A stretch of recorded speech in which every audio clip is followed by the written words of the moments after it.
Ladies and gentlemen, welcome to Tarnation TV, live on YouTube here at the Maverick Cup Series. The first time we've been to the Maverick Cup Series in a little while. There's only one race in July. We have 5 Tuesdays, but you're only going to see this Daytona International Speedway tonight, International Super Speedway. Maverick Cup Series, race number 13. My name is Blaine Donlin, joined by Rod Weston. How are we doing tonight? Oh, there you go. Yeah, I'm here. Oh, this would be fun. Super Speedway racing, you know, not my favorite, but these guys usually put on a pretty good show with it. Super Speedway racing is always exciting, but for the people that like racing in it, but for the people like myself that don't, that's not so much, but I like being up in the booth at these tracks. Yeah, and tonight's cool because Super Speedways here at Maverick, they do 1x pit frequency, which, for those of you who don't know what that means, they'll be running the same fuel mileage and the same tire wear that they would in a real-life scenario. So we're probably, at Daytona, what are you getting on a tank of fuel? Probably around 40 laps? I'd say, yeah, they could probably do 39 to 40 laps. Tire wear's never been usually a real issue. You'll see a lot of 2-tire stops tonight, but, you know, that distance, a tire a little bit makes you go a little bit longer. The tires, like I said, don't fall off, so it'd be interesting to see who uses the strategy right. You can use fuel mileage, stuff like that, if you pit at the right times when the cautions fall. So we'll see what happens. Yeah, it's always a great...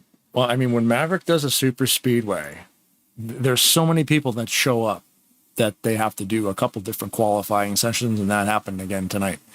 We were, as broadcasters, we weren't even able to get into the server until race time because they were too busy, you know, figuring out who was going to be in the race. So, I haven't got the information of how many drivers they did have. Benjamin will be sending that along to me shortly here, but I know that he said that he was pretty excited that there was going to be a few that were going home. So, yeah, and by going home means, hey guys, you know, there's only spot on track for 40. Probably more like 39, maybe even 38, because I know that they have a couple of off-track administrators because they have to just... Guys can't race and control the race at the same time, especially at a super speedway. It's not really a safe thing to do. Yeah, so, plus you got us two broadcasters to take out 2 other spots. And then, you know, they've got basically... So last year, for the whole season... They had, like, if you were in the top, I believe it was the top 20 or top 30 in points, you were automatically already qualified in, and then anybody below that, they had to work their way in. Well, this year they changed it a little bit. So this year you have to qualify to get in no matter what. So, I mean, if Jack Merkel didn't make it in time, he might not race. Now, I don't know if he's an admin because they do save room for some of the admins, like you said. So there's a few provisionals open up just to make sure that there's certain people that do get in there. Just happen to be out there checking out their cars out there. Michael Norman's out there tonight with his Cletus McFarland Connects car. That thing looks pretty cool. Having some technical issues here for some reason. And you had them Sunday. Yeah. That's weird. My ticker software is not working. That's going to be no fun. No. Yeah. I'm still without JNL TV, so that makes it a little harder for some of the information I don't have, but that's all right. We'll leave that to Blaine. He can keep you guys informed on all that stuff. Yeah. Yeah, we're getting ready to go green here, so... Okay, buddy. Fire one switch at a time. As is tradition, brand new Grand Marshal here this evening. We did not get to the starting grid order. A couple little behind-the-scenes issues there. Right on, brother. Took us away from that. But James Sykes from Budget Customs sponsoring the race tonight. He will be our Grand Marshal this evening. The restart line there, if you... So now we got... That GNL TV, it makes it a little harder for me to find the names. Bianco, okay. Yeah, and I'm running it, but it's not hooking up to the game. So yeah, that hurts. Yeah, the ticker will be completely blank. I'll have to run the in-game one, which isn't going to be fun. I wonder why that's not working.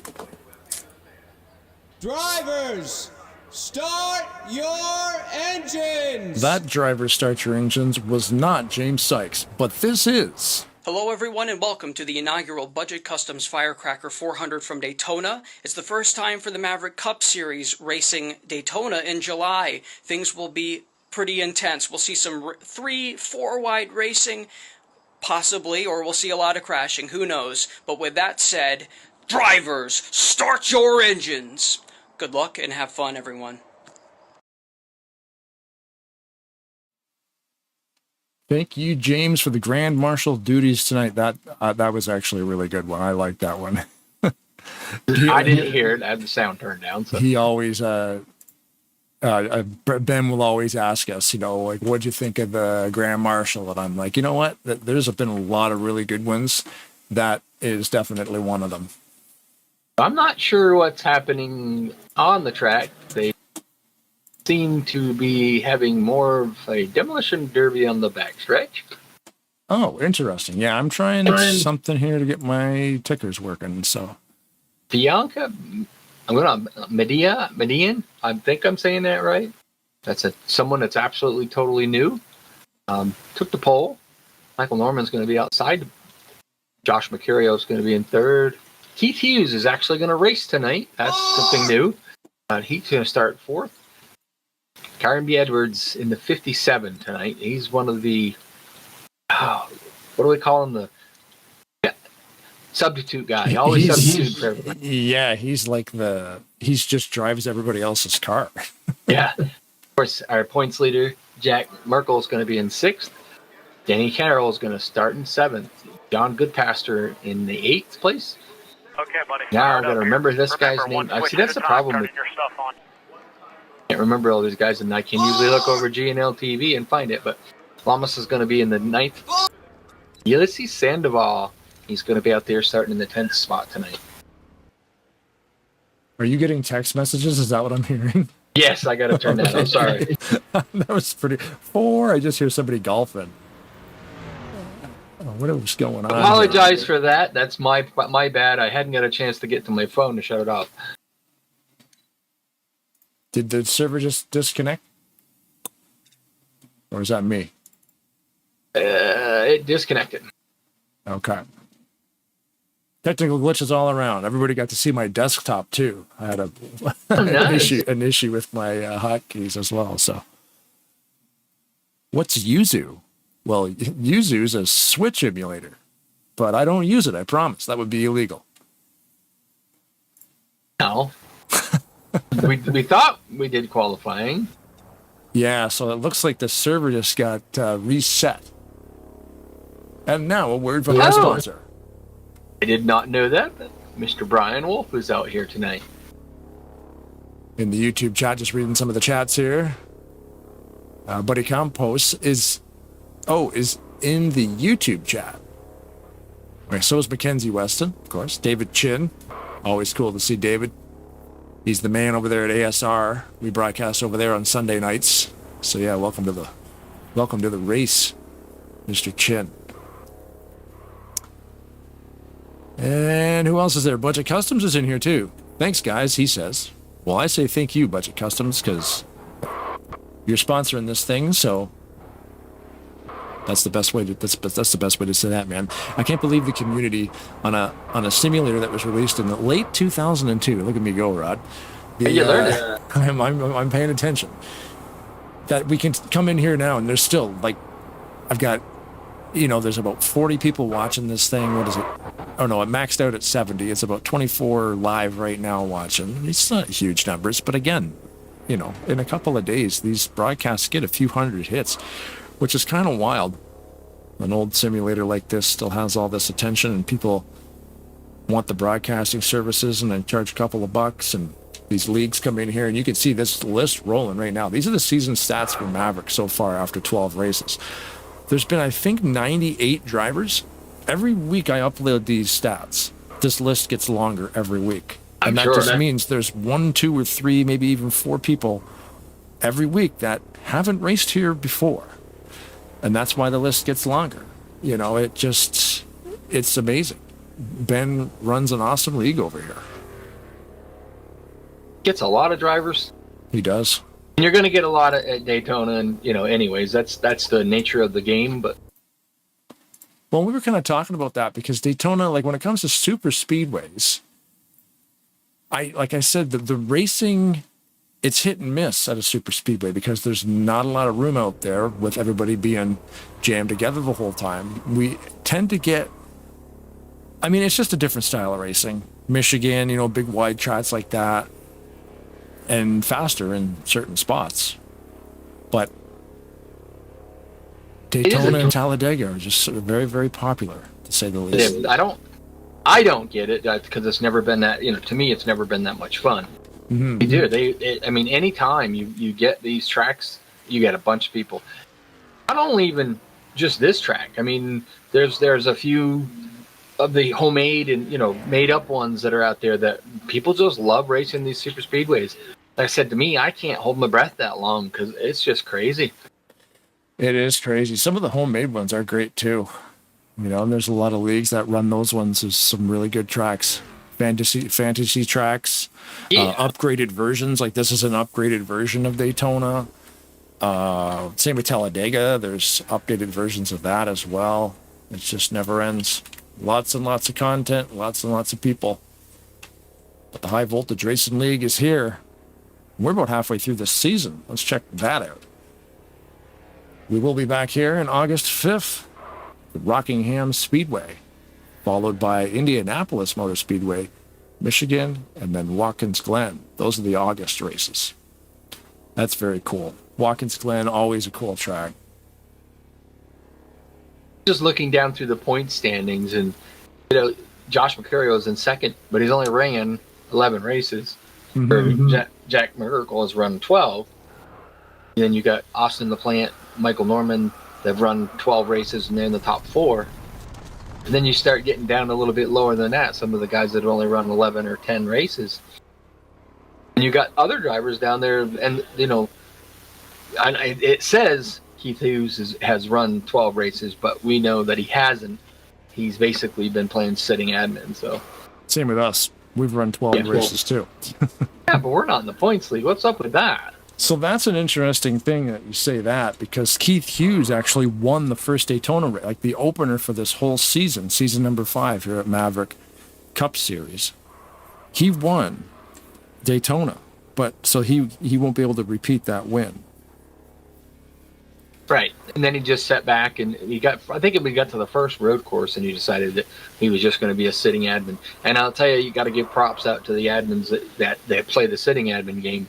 And it's not exactly the funnest thing to do, but you've got to go out. You go out there and you basically clear black flags and assist with the whole evening and make sure that it goes smoothly. And you got to give him props for taking his time off from racing to do that. And that's a big deal because he could go into replay mode. He could really do a lot of cool stuff just by sitting on the track and kind of doing what we're doing. You're in the server taking up a slot, but you're not racing. But you have to do it. He can rewind and see. Okay, we're on track, live call. This guy caused this wreck. You need to pit. Full service. Take that penalty. Yeah, and now we just barely, I think they're back into qualifying mode. We'll know who's qualifying what, where, when, and how here in just a minute. Yep. I have to apologize. We did have a few technical issues. I just had to redo this computer. I'm still trying to get all of the little gadgets and gizmos that we got that gives us all the information.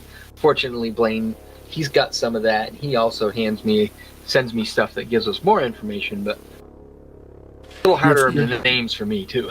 Yeah, you're talking about the live information, and those people's names will be on those lists. I think the ones I sent you in the PDF form, they will be in there, and it's alphabetical.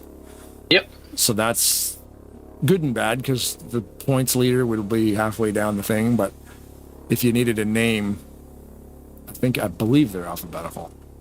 Also can go into the entries and get their name too, but that's hard to do when you're trying to broadcast and jumping back and forth. I never thought of that.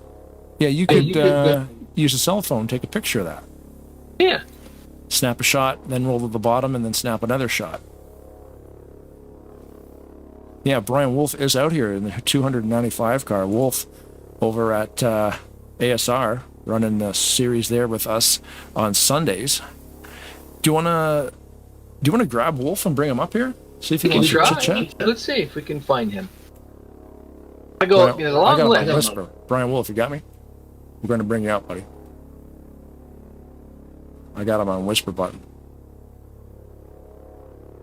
There's so many cars. I gotta find him. On whisper? Yeah, buddy, give me a sec. We're going to bring you into the room here. So give Rod a second to find you.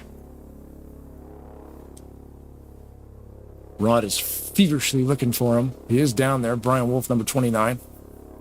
It's hard to find him. There's so many people in the TeamSpeak. It's hard to find them through that whole long list. Brian's got a key to Tarnation TV headquarters. I don't know why he just doesn't walk in here. But anyway, how you doing, Brian? Doing okay. I'm turning a qualifying lap at the moment. Oh, geez. No, you're fine. It's Okay. I slapped the wall anyway on that first turn, so it doesn't matter. Yeah, But I you're made done. it in the race anyway, so I'm guaranteed to start. So, yeah, I guess we had to have a knockout qualifier to see who gets to qualify for real. Why was there a reset off that last?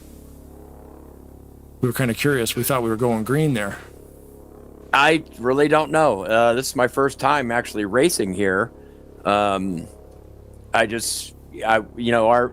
regular league that I run tonight in the trucks were off tonight, so over at ASR. So I just come over to see what we could do here at Daytona. It's been kind of a crazy week for me, but yeah, we're just going to try to have some fun with this tonight. Yeah, you're running your own thing over there on Sunday, which you got us doing the broadcasting for that. So that's the Talladega series, which is kind of fun. If you want to tell people about that thing? Sure. I mean, Sunday nights we're running an old school scoring deal for our Super Speedway series. And 1 second, I'm getting whispers. Yeah, I'm no sorry. problem. So old school scoring. We're letting the sim score us, and I'm sorry, guys. You kind of threw me off here. I'm a little bit confused. I can take care of it if you want. No, but yeah. So Sunday nights, it's a brand new series for us. We're doing it old school scoring. There's been a couple of rules changes in that along the way. We're going into week 3 this upcoming week, and we're really having fun. Now, Blaine, I will try to speak on layman's terms here with you, but we've got that core issue figured out. We've got it so that our broadcasts from now on are going to be crystal clear and no blinking and all that stuff. So we're good to go there. So come on out and watch us, man, or come on out and join us and race. Get me your Aero 88 car file and come and join us, man. It's a blast. It's going to be fun. It's a lot of fun. Well, we're headed back in here to happy hour, man, so we'll let you get out there and practice your pitting. Thanks for coming up. No trouble, man. Anytime. Awesome. Thanks, Yeah, man. so now we've got a new running order because we had to qualify again. So we can run down that right now. There's about 4 minutes left in practice here, so. Bianca Medellin. Did you say it that way or Medellin? Let me check here. Yes. I would say Medina. Yeah. Medellin. That's on the pole. Michael Doran's outside. Ulysses Sandoval is going to start 3rd. Carby Edwards is going to start 4th. Nate Balzer is in 5th. RJ Cabana is going to be in the 6th spot. Jack Merkel actually qualified for 7th, but I guarantee you'll see him go back at the start. And then Josh Mercurio is going to be in the 8th spot, and Denny Carroll will be 9th. And Jonathan Peavy, he will start in the 10th spot, and I will let you do the next 10. Joseph Landepavlon in the 68 car in the 11th spot. I'm just going to go with the last names because some of these guys do it the old way and some guys do it a different way. Right. Your whole name is your last name and we can see the whole thing. So anyway, we got Landy Pavlon in 11th, Panisia in 12th, Goodpaster in the 99 car in 13th place, Mayan Gialardi in 14th place, Pachon in 15th, Mr. John Godfrey himself in the 711 running in 16th, Carrillo in 17th, Breedlove in 18th, and Vitor in 19th. Matt McIntyre is going to start in the 20th. Garland Oaks, I know that guy, so he's going to start the 21st. Young is in the 22nd spot. Austin LaPlante starting back there a bit. He's third place in points. He's going to start in the 23rd spot. M. Crawford is going to start in the 24th. Brian Wolf is going to be in the 25th spot. 26th is Rick Johnson. And 27th is going to be Keith Hughes. I got to move my thing. 28th is going to be RJ Bishop. 29th is going to be Nate Wenzel. And then we're going to get down there where we're going to have to get tricky, but it's 30th is going to be Randy Waugh. Cynthia Gutierrez, and then C. Lamas. Yeah, Cody Lamas is back out here. That's cool to see. I'll let you get going from that. Perfect. Rounding off, these are a bunch of cards you can see here. I've got it on the screen. The cards without times next to them, they just opted to not qualify. So then we've got, Tate Dorsey, Jessica Shelton out here tonight. Cole, Beal, Toole. Oh, wait. Josh 2, Christian Torres, Mark Snyder, Ben Snyder, and Trek Togger. It's Trek, right? Yeah. Pretty sure that's Trek. So anyway, he's got the last spot here. He's the 40. Well, technically, he's the 41st car, so it's not the last spot because you, me, and Keith Hughes take up those last couple of those empty spaces there on pit road. So, actually, you know what though? Would he be in the 43rd spot? I think he would be. Yeah. So now, because we would occupy our spot, so there'd be gaps. So anybody who's pitting like around our spot would actually have an open stall. Interesting. I never thought of that. Information here, but we had 56 drivers show up tonight for 40 spots. Drivers that did not make the field tonight: Javier Negron, Michael Carroll, Pat McCarsky, Crocodile Crom, Theo Torres, Trey Fisher, Trek Tagger. I thought he was in here, so that I don't know why that's on the list. Bill Turner, Corey 2, Miguel Figueroa, Vincent Arndriel. I can't even say that one. Sorry.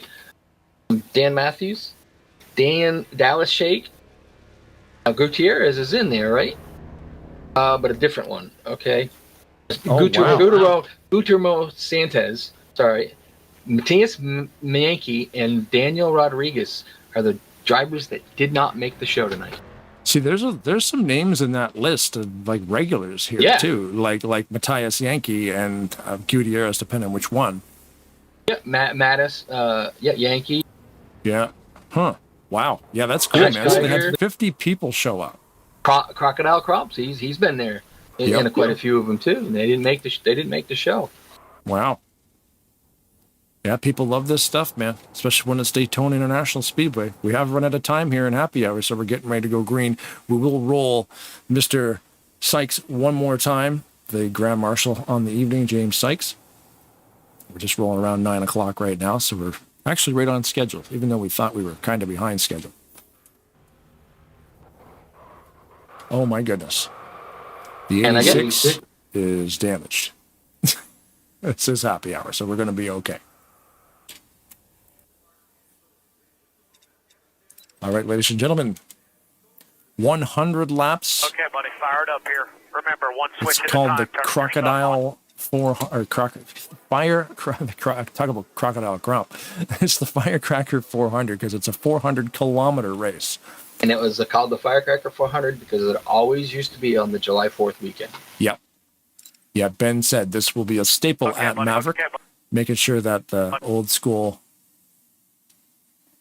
let me know when I fall out. The game just locked up. But yeah, being able to run that race, on the July 4th weekend was a big thing for him. More information that we have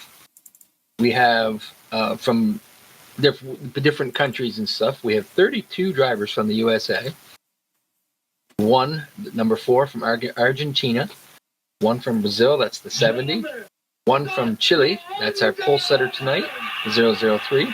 One from Colombia, the 72. One from Ecuador, I don't know if we've had one from Ecuador before, and the 47. One from New Zealand, that's a ways, Then the 13, one from Peru, the 81, and one from Venezuela, the 000. 000s. That's cool. Yep. 14 Chevys, right. 14 Chevys, 9 Toyotas, 4 Fords, 2 Dodges, and 3 Kias. Tonight we have an extra Kia in there tonight. 2 Lexuses, 1 Cadillac. We know who that is, Josh. 1 Honda, 1 Nissan, and 1 Pontiac. So your manufacturers running tonight. Nice. And Ben's sending you all this stuff like while he's trying to drive, which is pretty crazy. Oh, he's been sending it to me. Well, as soon as ever qualifying gets done and everything, he starts shooting it to me through Facebook. And I'm, at the time, trying to do the broadcast and organizing it over here on my other screen, so I have that information there to use. So we got everything figured out. I had to reboot the tickers and everything again here. It's always a mad scramble when the game crashes on the parade lap. Gonna change that lap count to 100 because that's not going to work.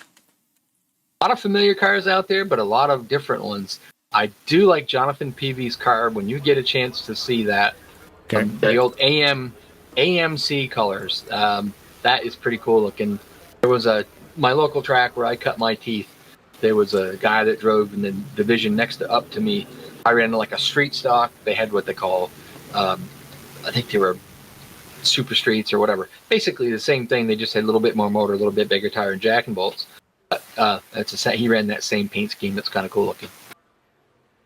Oh, we're going to get, let's see if we can get Sykes to do the Gentlemen Start Your Engines one more time. We'll give him a second shot here because we had a reboot. Hello everyone and welcome to the inaugural Budget Customs FireCracker 400 from Daytona. It's the first time for the Maverick Cup Series racing Daytona in July. Things will be pretty intense. We'll see some 3-4 wide racing, possibly, or we'll see a lot of crashing. Who knows? But with that said, drivers, start your engines! Good luck and have fun, everyone. Thank you, James. This is the second time around, and we are green flag racing here. Pretty even start there for a minute. Very nice. Bianca got out there in the lead going through 1 and 2. Now, if we always remember how we always talk about this, the inside line will usually get the advantage going into the corner. The outside line will have the advantage coming off the corner. So the inside line's formed out really, really well. So they're running nice and tight, keeping that momentum going, and they're actually just kind of pulling away on the inside group. Yeah, the number 003 there of Bianco Medina leading this thing. Different looking car. That's flames. Yeah, it's neat. I like, some of the people, they want to run the 3, they can't do it. They have to have the numbers. All the numbers have to be on the car. They just got to be, the other ones that can be small so that they're just running the 3, but it's actually the 003. Yeah. Yeah, that's a rule here at Maverick. Like some leagues, if you put 0 in front of your number, you don't need to put it on the car. But here they need to do it. So, as you can see, they've got the 00 tacked on there. Look back there at just about, about 8th spot, you'll see Jonathan Peavy's car. And anybody that knows an AMC, that's the old AMC colors. Oh, there it is, yep. Kind of a neat looking, nostalgic kind of car. Yeah, this is Sandoval right up there and running in the front, pushing Bianca right now. He's one of the better, pretty good little super speedway racers. So keep your eye on him. He's won, hasn't been in this game for all that long, but he's won quite a few different events and championships. Yeah. Peavy holding on to it. Wicked save. Wow. Yeah, do you want to know how to drift at 200? Wow, another little shuffle going on back there, and they all held it too. He kind of bottlenecked them up a little bit, so guys are trying to make room and to get room. And 2 people got bounced around, and they did an excellent job of keeping it straight. Jonathan Peavy is going to lose a little bit of time. He had to lift a little there to get that thing straightened out, but it won't be long. He'll be right back up there. And just keep your eye on him. Move back up there with that car. Yeah, there's Brian Wolf there in the 295. He usually drives the 29, but obviously here there's already an 029 and a 291, and so he's 295 this evening. Yeah. Paulo Vitor right beside him. Nate Wetzel in front of him. Just kind of popping in and around the field here. We do have a new leader.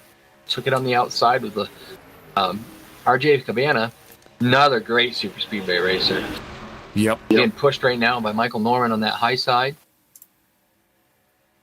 Norman's got a cool looking rig too. Yeah. And you'll see right behind Norman. Cletus McFarland, yeah. The Carnby Edward car is a last minute addition.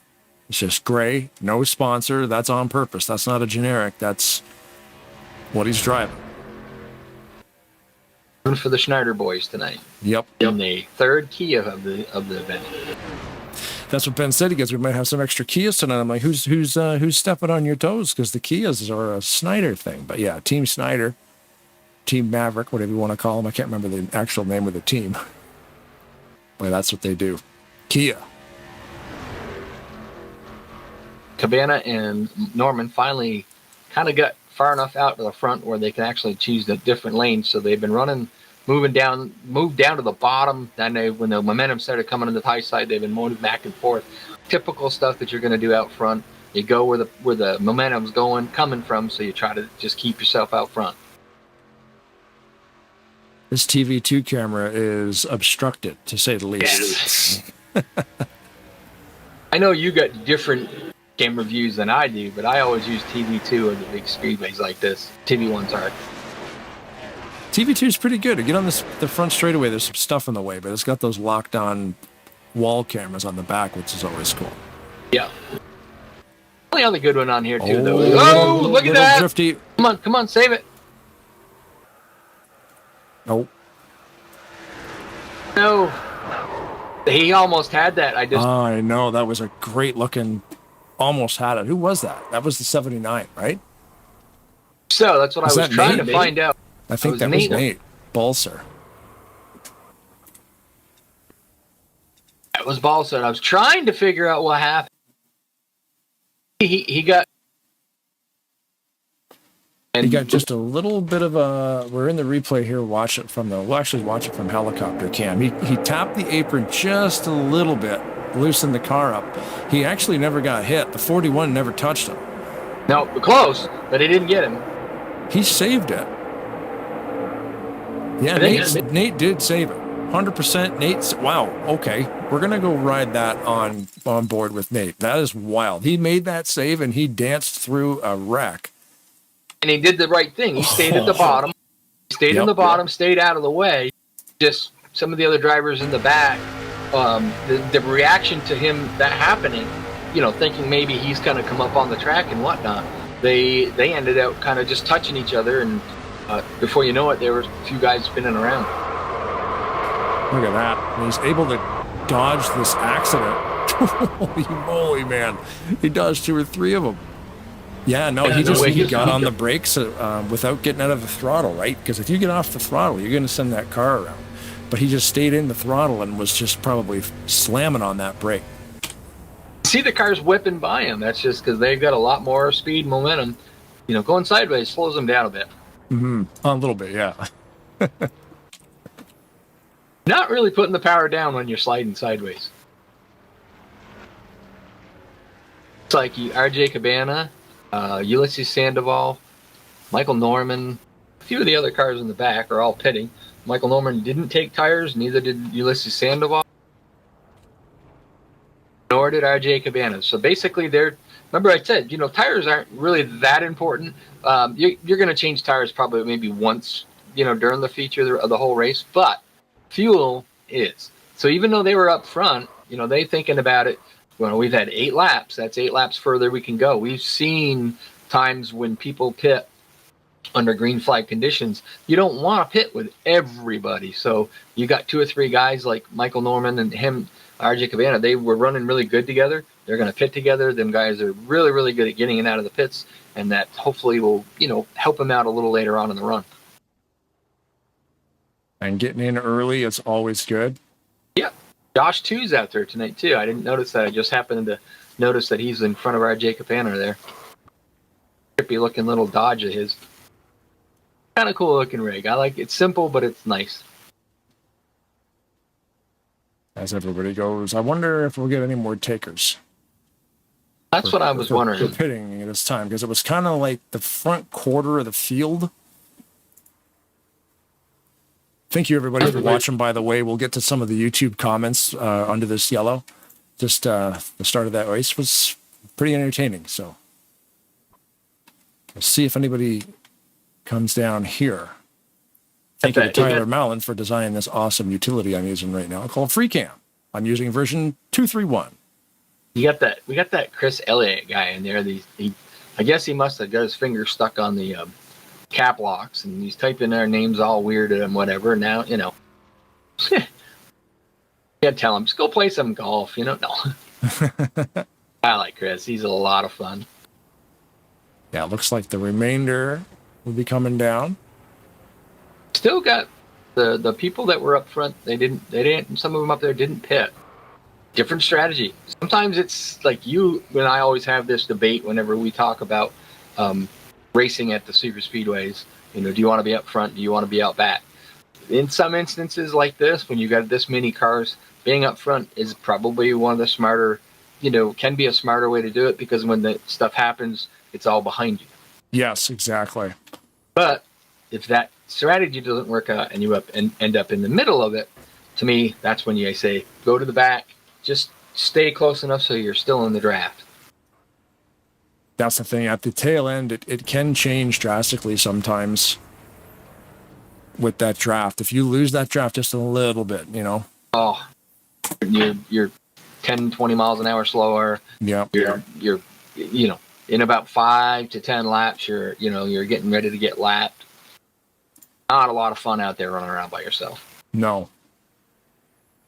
Yeah, Seth Cole, we were watching him on the pits there. He actually got tied up behind another car, had to kind of back up, go around him because their pit stalls were inverted. I guess he thought the guy in front of him was going a little bit farther down the line. But if you're going to have any time to have a pit stop mistake is underneath yellow flag conditions.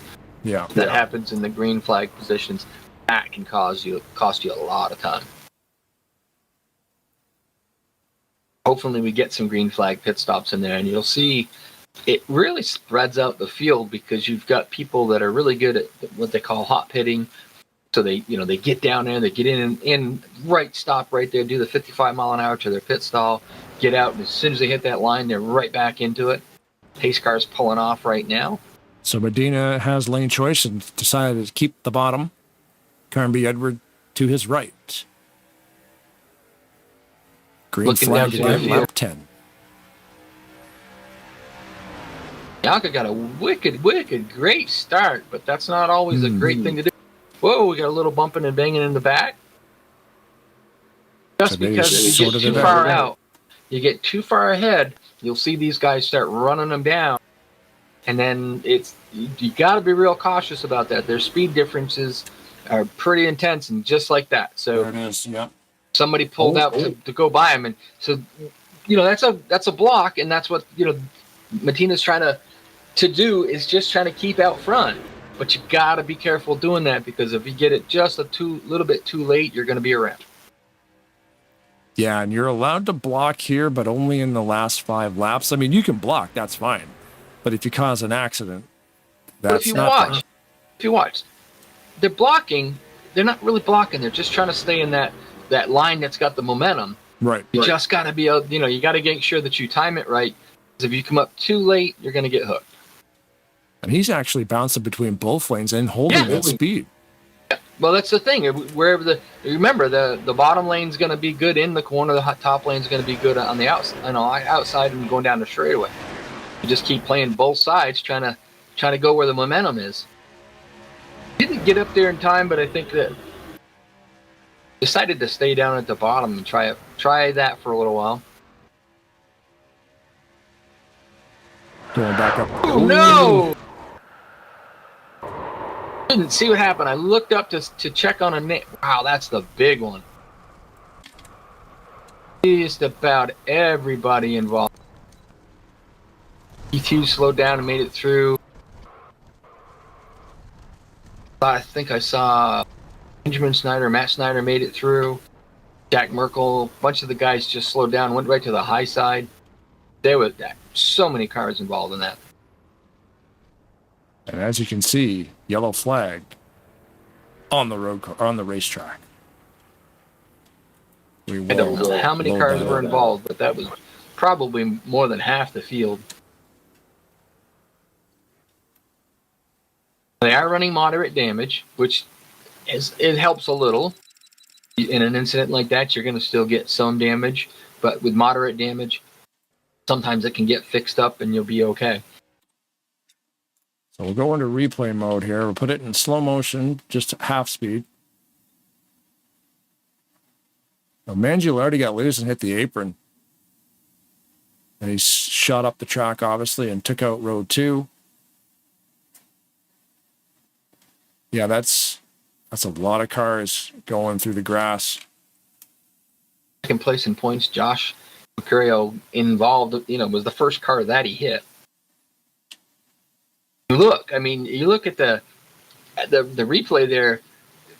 Just imagine being behind all that. There's smoke everywhere. There's cars everywhere. Where do you go? Yeah. And if you slow down too quick, somebody behind you might get you. Looks like Mercurio's got a flat tire.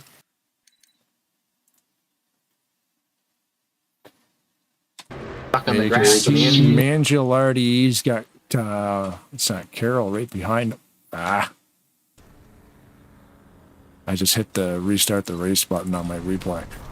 I'll find that again.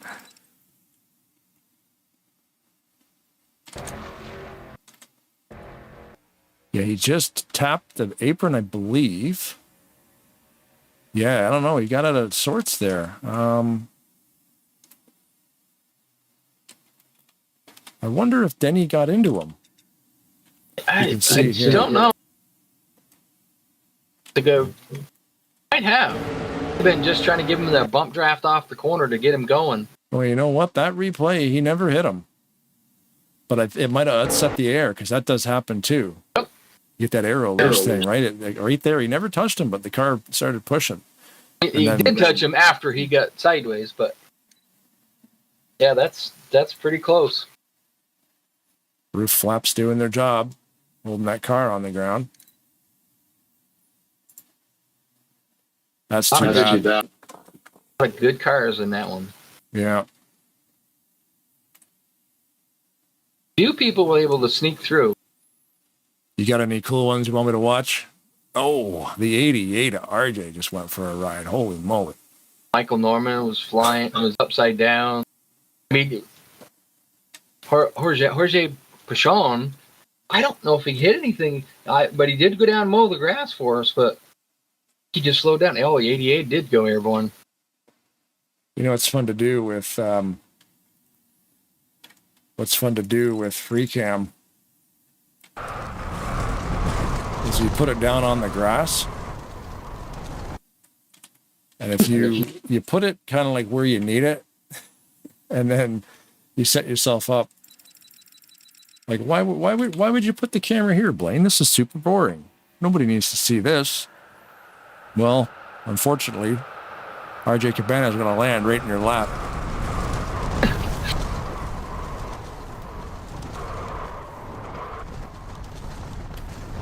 Car didn't look half bad, though.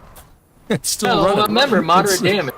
Yeah, it's still running, apparently, so that's good. Oh, RJ, did he, where'd he go?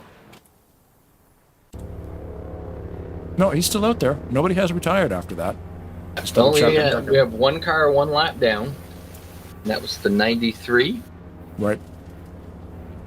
In the YouTube chat there, Buddy Campos was saying, in some news, I had decided to retire from NASCAR race in 2003, but I hope the other guys have fun this year in Maverick. That's too bad. The 06, unfortunately, did not qualify for the race. David Vodka says, I had to quit in 2010, came back in 2025. Great game. Great to see it's still going, and it's on YouTube. Great job, guys, commenting. Thank you, David. Rockingham is going to be a tough track if it's full. That is true. What's Rockingham, 1.5 mile? I think it's 1, but it's a tire eater. Depending on what version. They're really depending on what version they use. Or their version of it comes from. A wicked tire eater. Yeah, we got people rooting for Torres and Pachon. Chris Elliott, of course, is in there. Packerstown. Is that Alex? Packerstown. I think that's Times Alex. Yankees in there. He didn't make the qualifying. These cars' lights are up, getting ready to take that turn down pit road. Anyway, like I said, everybody watching and commenting on this is so cool. People take part in this thing. So Keith Hughes is on the track tonight. I thought he was gonna sit to the side, but right there in the top 6. Yeah, another good launch by Medina. Wicked gets a really good launch on that. Like I said, it's not going to do much good because if you give them a minute, everybody's going to build up speed. Once they do, they'll run them right down. Yeah. Haven't seen Nate Winslow up front tonight much, but he's up there. Good pastors right there in the second-ish. I'd say second-ish because it changes so fast. So fast. Yeah. That inside line got a good run. Robert Breedlove's trying to get a line formed on the high side. Noah Wetzel there looking low. He's got help from Hughes. And the 81 of Santi Gutierrez. Speaking of Gutierrez, yeah, the 81 of Santi... Yeah, the 81 of Santi Gutierrez is currently 5th overall with 1,371 points. That's 5 top 10 finishes and 2 top 5 finishes with 11 starts. Only 11. They run 12 races. Of course, some of the drivers did not make the qualifying when the knockout qualifying happened, which makes it hard. And some guys just don't like the super speedways either, right? Yeah, me. Yeah. I don't understand the attraction. That's a cool car Gutierrez is driving. I like that one. John Goodpasser's taking over the lead on the high side. A car or two going to the pits back there. But yeah, 5th overall in the standings here for the 81 of Gutierrez. So running currently at the line there, it clocked him at his 9th position. Highline seems to be working pretty good. I'm surprised. Yeah, but I'm not sure what version they've got this from. Or who knows? It might be that maybe they are using a certain track, but then they've replaced the INI file. So you could you could kind of be mimicking, right? Yeah, it could be like they could have been like, ooh, we got a big one there. 48. Sure where it happened.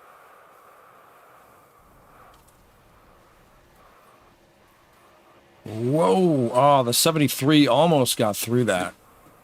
Now, the next question is, are we on a caution cooldown? Because that would make a big difference on how this plays out. Oh, yes. Yep, caution flag. The lights are on the pace car. So what happens with the caution cooldown? If they end up getting too many cautions, they kind of just basically say, all right, guys, that's enough for the next 10 laps.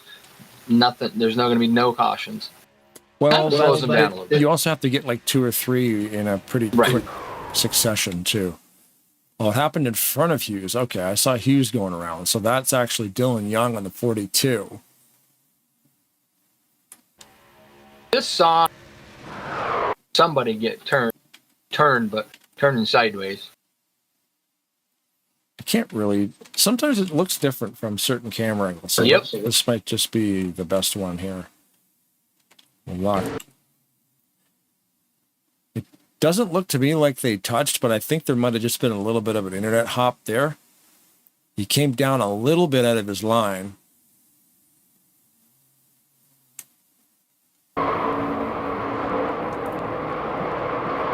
Hard to say.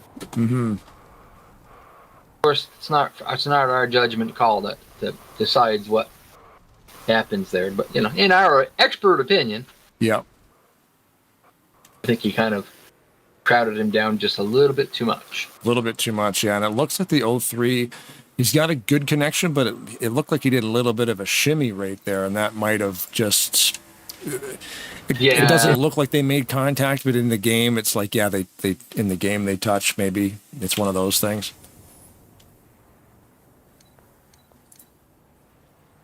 Checking something here for just a second.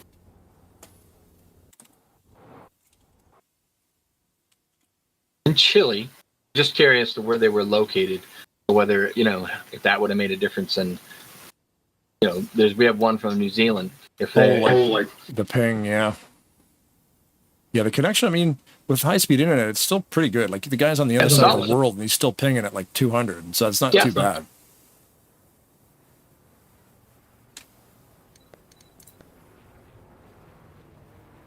So the current leader before was John Goodpaster. Pretty much all of your front cars are going to pit. One car we haven't really talked about too much tonight, Jessica Shelton, is out there tonight running in the 010, basically the 10. Running that same paint scheme of my teammates in my real life racing. She's running that car tonight. Oh, right. I remember that. Yeah, Josie's one of the special races. Yep. We got talking one night, and she just said something about, I told that I raced against a bunch of girls, and they pretty much whoop up on me. And she thought that was pretty cool. Started showing her some pictures, and she was like, I wanna do a tribute to this car here. And I'm like, I think she'd love it. So she did. That's exactly. I mean, literally almost right to a T. If you can imagine that on a go-kart, that's what it looks like, except for it does always beat Rod. Yeah. That's the guy that did a good friend of mine that did our lettering. It says that right inside the cart where she can read it. That's funny. So you got your name on the car, but not really in a respectful way, because you're gonna get beat. Yeah. Finish in front of Rod, man. That's all. Hasn't done it yet this year. She's had some really bad trouble, and we found out the back of the cart got a little bit bent, and so we had to send it out to get it fixed. But of course, this last week we talked about it a little bit, where we ripped the right front end off. Well, she was one of the cars that I had slid into at about 35 miles an hour. So. Yeesh. Well, there's Alfu Panisia in first. I want to say Panisia, might be Panicia. Depends. Running the top. Oh, you want to know where they're at? Wait, hold on. I can tell you that. I just know there's different ways to pronounce the CAI, the CIA. It's Panisia. It could be Panicia. Venezuela. Yeah.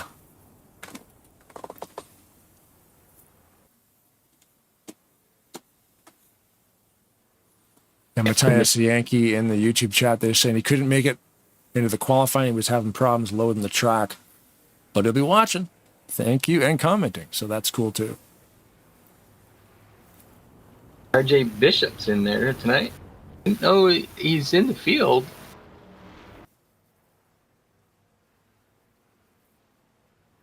He's in the field, and he's out here chatting on the. RJ Bishop, you gotta go in my car. I somehow made it through the wreck. The guy's racing, and got his probably second monitor on, or a different computer on, or whatever, maybe a smart TV, watching the broadcast while he's out there racing. I have trouble patting my head and scratching my stomach. So let's go in a replay here and see if we can find what he's talking about here.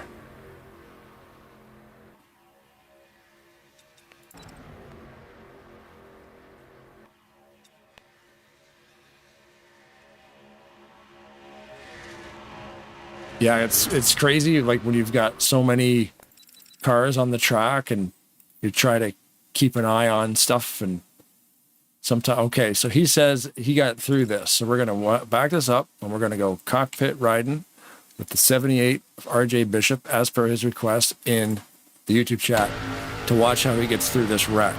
3 wide right there. This is my goodness.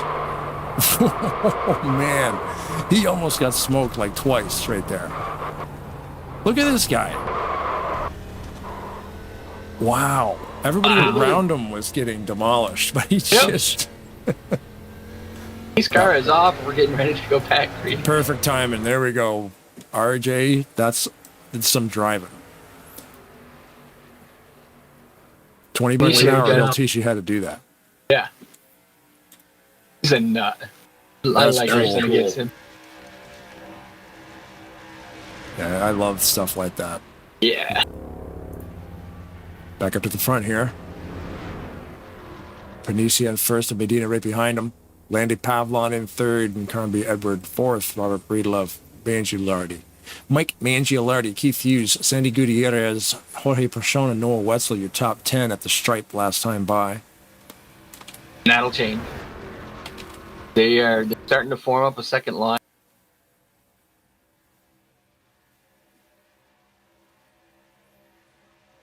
Bianca's getting back down to the bottom. Just taking back the lead over. Took the lead over. Doesn't want to give that up. Two good lines for him. Oh no! The 81 of Santi Gutierrez. Wetzel just got to the back of him a little. See, caution is out. Few of them on that one too. Austin LaPlante almost made it past that. Got clipped by another spinning car.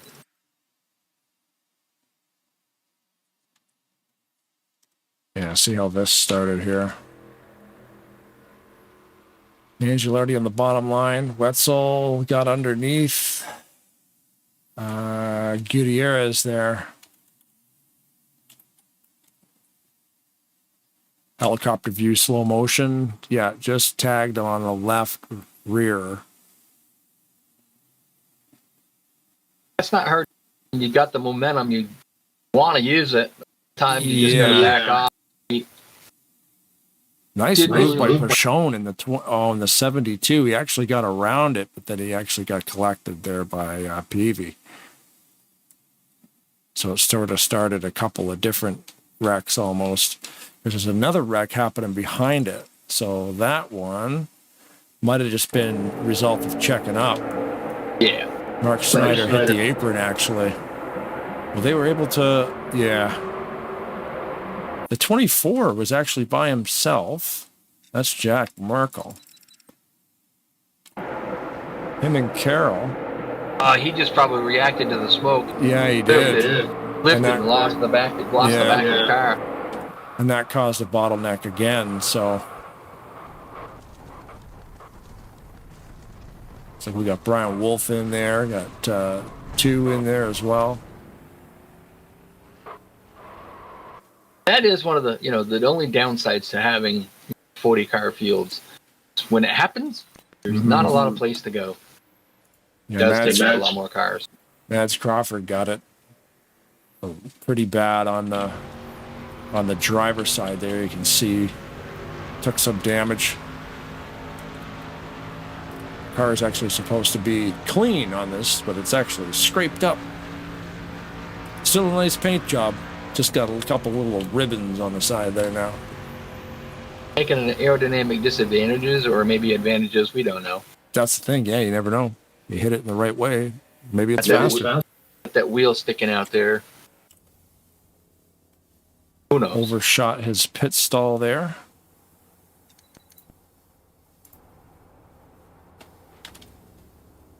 Snyder's just kind of going. I was just kind of looking through the field.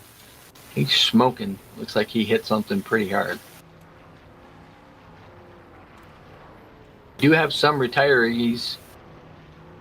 Brian Wolf, the 7, the 6, 79, 889, 22, 21 cars that are out of the race. Yeah. Randy Wong, Michael Norman, RJ Cabana, Nate Balt. So Tate Dorsey, Benjamin Snyder, and Brian Wolf. Michael Norman and Benjamin Snyder actually got disqualified. Not sure what happened there. Maybe they got that 11-foot long fuel hose that's 2-inch diameter. Maybe that's why. Yeah, that's it. The stories of the cheaters, I love it. Noah Wetzel back here in 30th position now. He's gone from the front to the back. Take a ride down to Vermont. We'll sit down, have a couple of cold ones, and I'll tell you about the 1988 Chevy Nova. Oh yeah. 283. It was a beast. Rules changed from 88 to 89 after that car. Don't you love it when you're responsible for changing an entire sport? I didn't change an entire sport, but no, but I mean, like the guy, these guys that cheat, they like we're talking about even just Chastain just recently, you'll never see that wall right again because they had to put a rule in now, and guess whose fault that was? Yeah, Chastain. So there you go. Christopher Bell tried it, not necessarily like the extent that he did, but got into the corner a little hot, hit the wall, decided I'll just bounce off and then keep going, and they docked him for it. So yeah, they're watching that stuff now. Budget Customs in the YouTube chat. If Maverick had a Reese's sweet move of the race, give it to RJ Bishop. Yeah. Yeah. Got 2 RJs in here. You got to specify. But we were watching Bishop. Cabana is actually out of the race, retired. So the only RJ left. But yeah, you're right. That would be neat if we could come up with something like that. If the problem with doing stuff like that is, like the Tarnation TV, crazy move of the evening. You do something like that, then it's like you have to find it. You have to clip it. I would have to clip it, but then I would have to do that live. So, but I can hide it with a screen like that. But it's there's so much cool stuff you could pull off with this. But you almost just need more than one person running the broadcast. You need somebody running the broadcast, and then have somebody else feeding the info to the broadcast. Do it the one we've done before, where you sit back there and just run the cameras. And you can actually put the broadcast software into like build mode or something, or studio mode, where you can build the scene without it being live. You can build the scene and then send the scene to be live, so you can actually do that on the fly. But I mean, for me, I can't, because the game doesn't like when you alt tab out of it. But if you had a separate computer feeding a different computer, you could. So I've thought about it, because I'm due for a new PC build, which means I would not retire the one I'm using, because I could use this to broadcast a race coming in from another computer, and then you could get real fancy. Might need to have an extra person in the room. Green flag, beginning of lap number 27. Just going to say that, but you were busy talking about computers. Yeah. There's so many things in my brain. Like, you could do so much more with a secondary computer. Media got a very good start again. They all run the same setup, so it doesn't have a different gear ratio or anything like that than anybody else. But timing it just right, getting that launch really down to the science. Back playing both sides of the field, they're just kind of going where the momentum is. We're getting some props in the YouTube chat from Budget Customs. They're making me blush. Excellent camera angles of that crash. TNT needs to take some notes. Thank Tyler Mallon for that one. Fellow racer in the community designed a tool that we can actually do that live. Is that the one too, also, where it kind of gave you that drone? Mm-hmm. Yeah, I'm able to spin the camera around, zoom in and out, put it wherever I want. Not possible with the stock game. So it's very neat that people come up with this stuff. There was a program called, I think it was GPL Forever. Jeez, these guys. GPL Forever, that you could do that with a replay. Cool. Where you could wander around. And I'd use that to paint cars, and then, because before they had Car Viewer, you would paint the car, you'd put it into the game, you'd go out and you'd basically go out and do a replay, and then you'd save the replay, and then just kept jumping back and forth. And then you jump in that GPL Forever to go around the corners of the car to make sure all your lines lined up. Oh, cool. Painted some wicked cars. I don't do it much anymore, but I painted some really crazy cars. Currently focused on Robert Breedlove in the 931, being followed there by the 57 Carnby Edward. They're trying to get the bottom line rolling here. They were breathing down the neck there of Medina, but that top line is strong, man. JLP back there, Hughes, Denny Carroll, Jessica Shelton. Jessica Shelton's finally getting her way up there. Christian Torres. Yeah, Christian Torres. He's he's always around too. Like, didn't he finish second in the Daytona race to Hughes?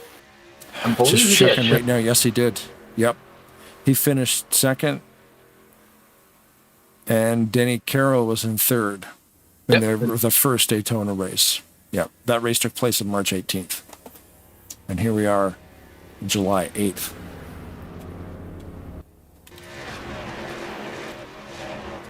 High groove, they're just running nice and tight. Breedlove's just not getting any help behind him. That's what happens here. You get more cars in one lane than the other. They're running right up nice and tight to the wall. They got the Pied Piper up there. Anybody doesn't know that reference, Dale Earnhardt Jr. used to do that. He would run the wall and everybody would stay right behind him. Yep. They called him the Pied Piper. There's the 52. Rick Johnson being followed by the 72 of Jorge Pachon. Robert trying to maybe get up there. It looks like he's running the middle line. Maybe he wants to be part of that high line. Oh, he is trying Tarnation TV. Oh no. Godfrey over. Godfrey is built his bubblicious.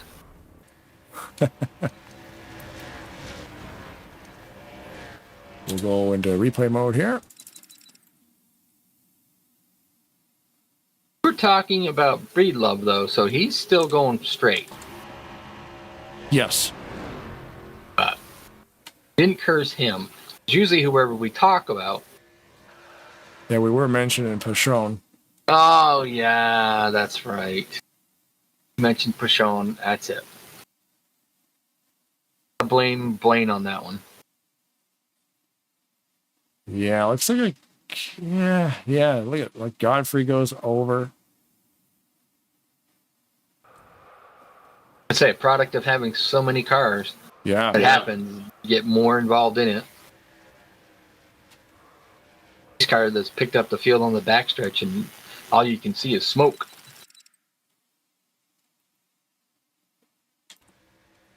We're not even to the. We're just almost to the 3/4 mark of the race. Trying to find the actual point of impact here. It looks like 70. No, 78. Now, RJ didn't get through that one. Props for being good on the other one. Oh, it's a little bit of a bump draft on Pachon, and that just kind of jammed up everybody. Bump draft gone bad. Yeah. Nothing he did intentionally. They're trying to build that momentum up so when you come off that corner and you get it straight, that you can give him a push, which will also help you go further and faster.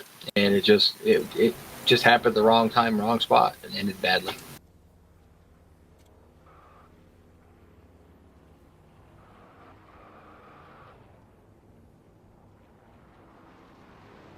Mads Crawford has also retired due to a wheel issue. Probably cracked a rim or something. Oh, you know, when the right front wheel's stuffed all the way into the firewall and almost into your driver's compartment, usually that's a pretty bad thing. Yeah. I've done that in real life. Oh yeah. Fortunately, I took the right front off of it. It didn't come into my little safety area on my car.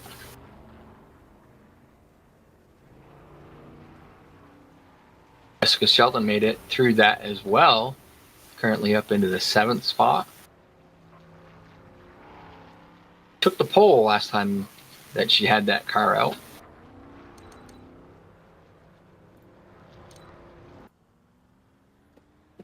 Looking at the back of Hughes. Looking at the back of Hughes's car, I was wondering if it was damaged or not, but he's got that checkered. He's got the Purina car, so it has the checkered like the Purina bags do, and it's kind of an optical illusion, I think. Yes, it is. Yeah.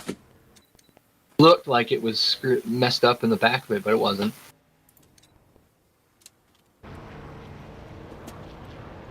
Well, let's slide through the field here and take a look at some of these paint jobs these guys are rocking. There's Medina, been dominating this race, 22 laps led right now. Panisia behind him. Oh, who's that? There goes Garland Oaks. He's got the autism awareness car. He's just getting a lap back. Landy Pavlon in the 68. There's Hughes in that Purina car that we were just talking about. Yeah, don't Danny forget Carroll. Pacina. Yep, got him. Yeah, that was the Burger King. Looks like a Chevy Camaro. Yes, it does. The 000. Mike Mangialardi. Jessica Shelton. Robert Breedlove. Karen B. Edward. Paulo Vitor. Jonathan Peavy. Brandon Beal. Austin LaPlante. Joshua Mercurio. Rick Johnson. Jack Merkel. Cody Lamas. Florida Panthers car. They won the Stanley Cup. Beat the Oilers in 6. Second year in a row they beat Edmonton. We'll get the cup back one of these years. Maybe not if we're playing the Panthers, though. Christian Torres. Oreos, man. Come on, Oreos. Yeah, that's... I gotta get me some Oreos, man. You know what you do with Oreos? I just eat a whole box. I don't eat them. You gotta keep going if you're gonna do it. They're on the backstretch and the pace car's off. I eat them by the row. Me. Good pastor in the 99. Santi Gutierrez. Jorge Pachon. Oh, I can't remember Carrillo's first name. Gustavo Carrillo. That's right. Seth Cole. Never heard of him. Matt McIntyre. Noah Wetzel. The 42 of Dylan Young. 96 there. Ulysses Sandoval. Josh 2 right beside him. Garland Oaks again. And there is RJ. And the pace car being driven by probably Dale Jarrett and Mark Martin or something. One of the Bodine boys used to drive it. One of the guy driving looks like Earnhardt. Yeah, probably. Maybe it's Kerry Earnhardt. He looks just like his dad. Getting ready to go green. Let's see if media can get that good jump again. Didn't quite get it this time. Not as big as it was last time, yeah. No, but I think it's more of a kind of just one of the...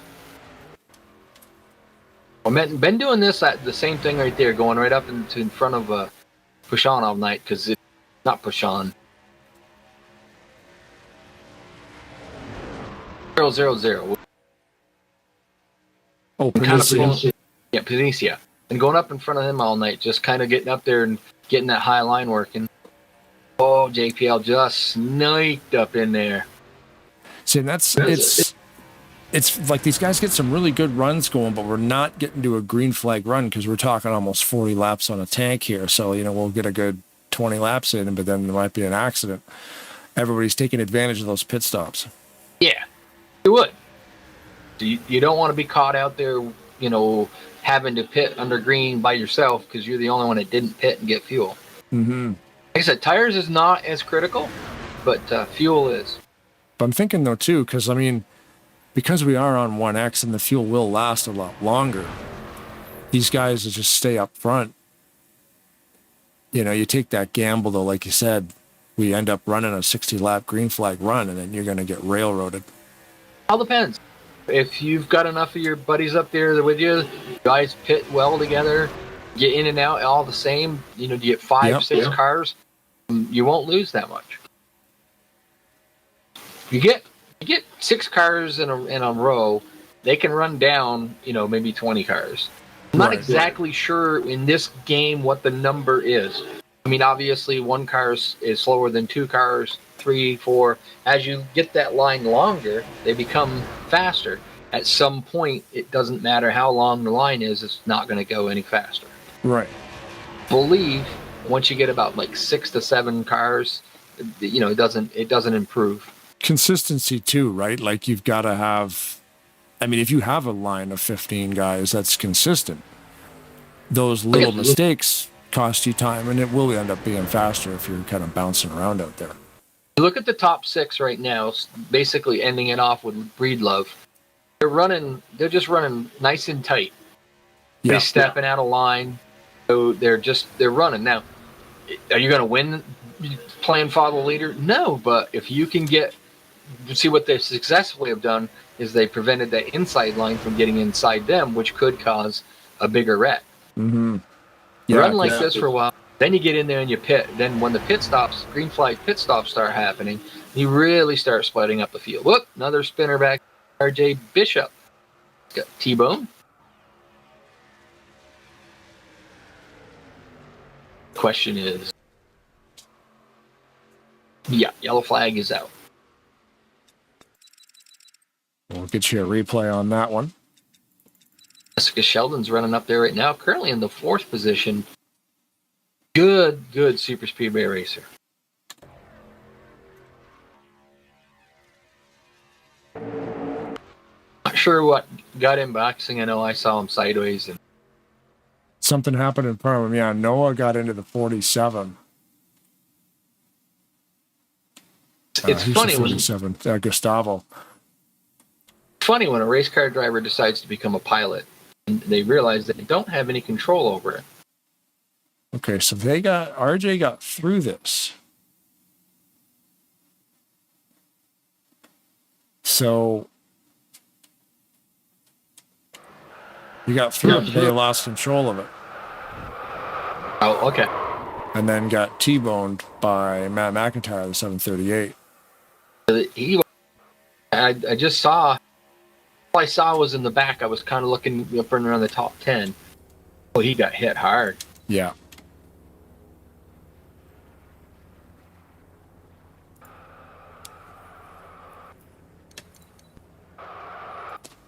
Austin LaPlante, 3rd overall with 1,476 points. New England boy. How many points away from first place is he? I thought you'd never ask. 484. Away from first, from 4th. Just to give you an idea. 3rd, sorry. Gives you an idea of how strong Merkel's been this season. Yeah, that's kind of why I made that little graphic right there. Austin LaPlante is 3rd with 1,476 points, and he's 484 points away from Merkel. He's had a great year too. I mean, he hasn't had too many bad races, but when he has had a bad race, Merkel's always had a good race. I don't even think Merkel's had a bad race. Well, yes, he had one race. What was it? He had a computer issue or something, and he was couldn't start the race. So he started something like 86 laps down. Yes. Yeah, I remember that. He did get in. Then he had an issue, and then he couldn't get in. And so once he could get it in there and figured it out, he jumped in, and he was like 86 laps down. But props. Even though 86 laps down, he went out there and ran all the rest of the race, and that might be the difference when it comes down to it at the end of the season. Well, like you say, 86 laps down, though, but if he got out there and somebody was 81 laps down, he would have caught him. You know? Never give up. Nope. Even if it's one spot. Or just getting on track and not having, because if you don't show up, you get 0 points. Yep. Provisionals in this league. But that's why it's so important for a night like tonight. If you're in there and you're trying to do, be a points champion, like Jack Merkel, I mean, if he had a bad qualifying run and doesn't make the show, that could be costly for points. I don't see that happening, but, it could. Is Austin LaPlante allowed to wear pink racing gloves when he's driving? Yes, he has to, I guess. I guess that makes it easier for him to see his hands. That is true. But yeah, man, that's a wild point gap from 3rd to 1st, 484. Yeah. That's amazing. And Merkel dominates on the road courses. We've seen him do great there. But I mean, LaPlante's always there too. It's like this, Austin's not too shabby. It's crazy. It's how good some of these guys are at this. And consistently good at different tracks. Like you've got short tracks, intermediate tracks, super speedways, road courses. It's nuts. Haven't seen too many tracks that have been his Achilles heel. Always seems to be good at whatever they throw at him. He always seems to do real well at. Yeah, exactly. Or just be there, you know. Yep. Current leader, Denny Carroll in the 41. Did not Mangiolotti pit. beside him. Did not pit. Okay. Denny Carroll was the only one that didn't pit. You see Paulo Vitor up there in the 70, that white and green car, the Brazil flag. You also got to And row figure three. Denny's in it for the points too. I forget. I have to pull that up, but I know that he is in it in the points. There's 5 bonus points right there for him. Another retired driver, Mark Snyder and John Godfrey is out as well. Snyder and Mads Crawford, or Mark Snyder and Mads Crawford, both with wheel issues. Denny's missed a few races. I don't know if it's qualifying issues. I think he might have had something going on where he couldn't make those races.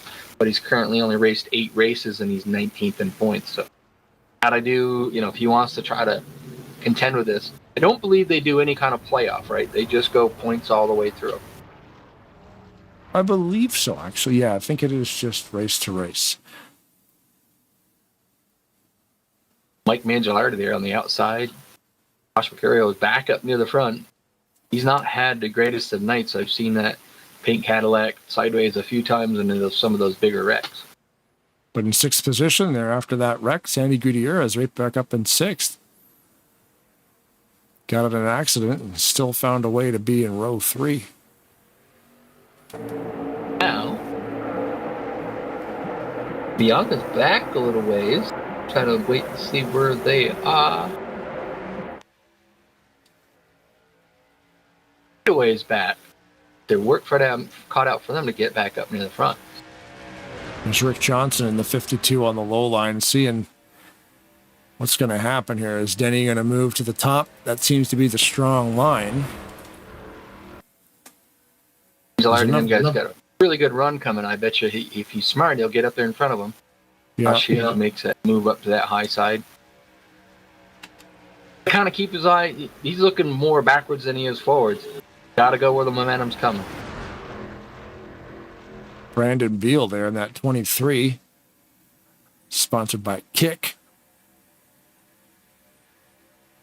Running in 9th right there.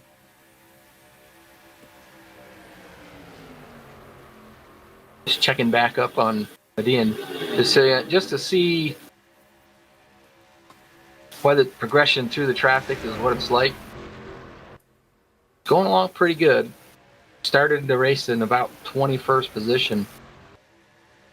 Gained a few spots. Just, you're not going to see it because they're just right now, they're side by side in front of him, and he's got really nowhere to go, but just try to push and get people going forward so that maybe he can get out there and whoop up on him. oh no, right in front of him. Made it through it though. Wow. Incident right in front of him. He did have some contact with one of the cars that slid in front of him, but they just lifted, drove right through, and gonna come out. Oh gosh, I'm trying to. Who was that? Bianca Media. Came out 13th, so made out of that pretty good. Nice. I'm just watching to see the progression. Been up front all night. This first time they've been back in the pack. Still making really good charges toward the front. Yeah. And wreck avoidance, right? Like you gotta be on it. That's an art form in itself. I love it. Yeah, I'm pretty good at it. I'm good at it, but not here. Oh, he took some.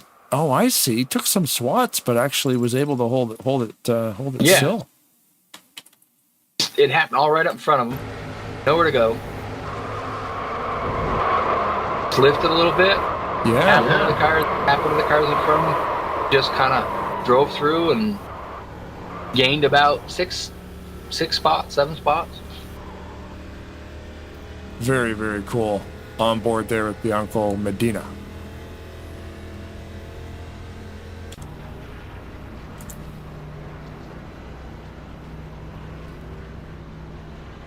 Looking through to see who's front. Make sure to join us next week here again. No, not next week. In August. You can see there. We'll be back here at Rockingham. Indianapolis, Michigan, Watkins Glen in August here Tuesday nights at Maverick. Broadcasts go live around 8:15 p.m. Eastern Standard Time, and of course on Sundays we're over with Brian Wolf at ASR. All-Star Racing. Super Speedway Series, 8 races, old school points collection. If you got the most, the end of the last race, guess what? You win. Congratulations. So, if you want to get over there, they're running Aero 88. Very cool mod. Talladega every week. And it's a very cool retro-looking cars too. Yeah, the paint jobs on the Aeros are always pretty cool. Those races begin at 7:30. The broadcast begins at 7:30. They go green around 8:15. That is Eastern Standard Time. Yep. How do I know that? Because it's tough for me to get home sometimes. Yeah. And the thing too with that league, they're averaging about 20-25 drivers every week so far. So it's a good solid crew. And they're all super speedway pros too. You got to be. I mean, if you're going to join a super speedway series, you're probably pretty good at super speedways, and that's Talladega. So they had a good race last week. Mm-hmm.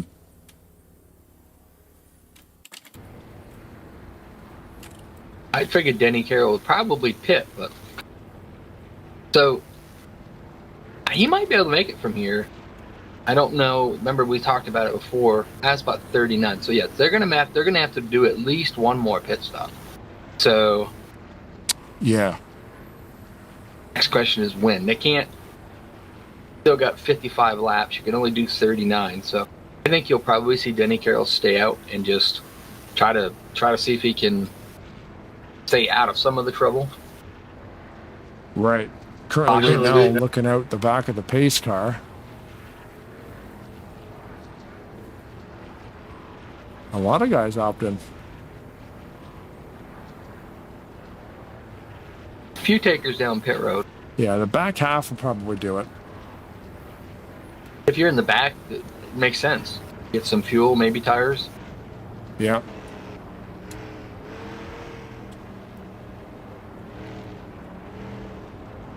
Paulo Vitor opted for white gloves. Mm-hmm. So that his crew can see if he's loose or tight. Yeah. Oh, you know what it is? The pink gloves, a lot of guys didn't change them because it's probably part of the mod. Right in line there with Josh, too. Yep. I don't know why Tarnation TV this week's all hung up on gloves. I have no idea. But, you know, either way. I think it's something, somebody said something about Oreo cookies. And oh, the greatest.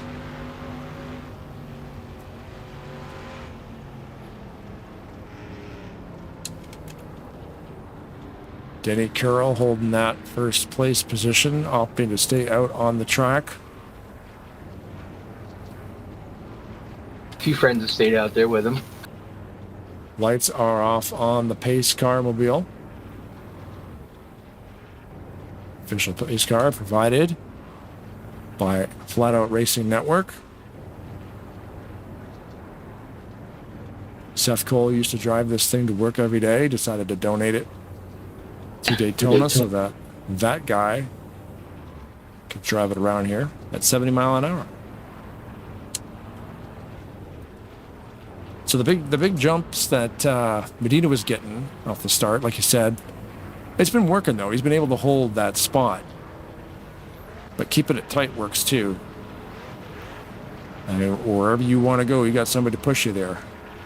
A lot of it too depends on who you're around, who's your buddy. Mm-hmm. You know, Angelardi and Denny Carroll, they get talking together. So if Mangiai lets him go and lets him get up in front of him, he can pull him along. We've seen it happen in different series. Yep. Right now, it's just everybody for themselves. But Paulo Vitor there, I don't know. Is he? He might be a keyboard guy. Yeah, I'm thinking so. Has the looks of it. Yeah, the dampening. I can't remember the name of the setting to smooth out the keystrokes. Either way, he's up there in second place. Yeah, so it doesn't really matter. Like, oh man, keyboard guys. I'm like, well, keyboard guys in second place. 40 cars on the track. He's not a menace out there. He's doing great. Yeah. To say, man, it Steering doesn't matter what you is- use. If you can drive it, who cares? Get out here and start racing. Steering linearity. Oh, okay, yep.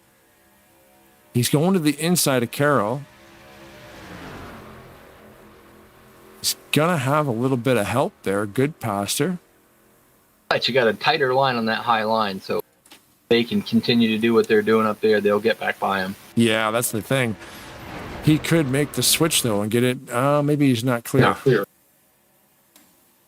The high line's going to have the momentum that. Oh, just scrolled to PV on the pits.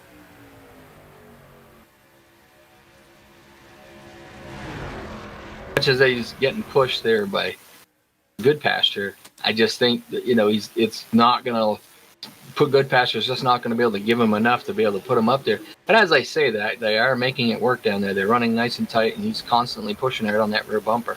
Yeah, and they're consistent. They're holding their line. They're doing what they got to do. That top line is a lot of vehicles up there, though. Yeah, their problem is Mangialardi's got to get up there behind Denny and start pushing him. Yeah, because I am surprised it hasn't pulled away like I thought it would. They're running really, really kind of straight and consistent there, and then all of a sudden they just kind of broke up a little bit. Nina's out there trying to go out on the highest high side. Oh, no. Hard hit for him. He's nowhere to go. Oh, they're Happened right up actually in front of him again. Yeah. We'll go back and look at that. These guys, yellow flag will come out. They will roll out of it. And it looks like Paulo Vitor will claim first position for the time being. His first lap led of the night. The 70 of Vitor. And we will load up that replay for you. Just looking at some things here to see. Yep, you got anything you want me to look at? Let me know.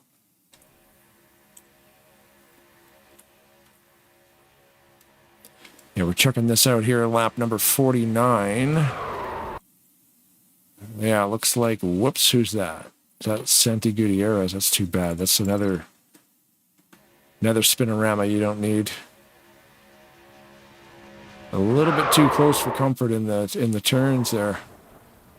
Kind of looks like a bump draft to me, gone wrong. Breedlove was trying to get into the back of Santiares. These guys, they're actually stuck together. Oh, man, that causes weird damage. When cars get stuck together like that, Oh, yeah. it causes damage that makes no sense to the visual, right? Like, oh, he took damage on the hood, and it will be the whole car will just explode. Yeah. I'm curious what that looks like from Gutierrez's windshield. So we're going to go inside the car because what we can see what the undercarriage looks like with a 930.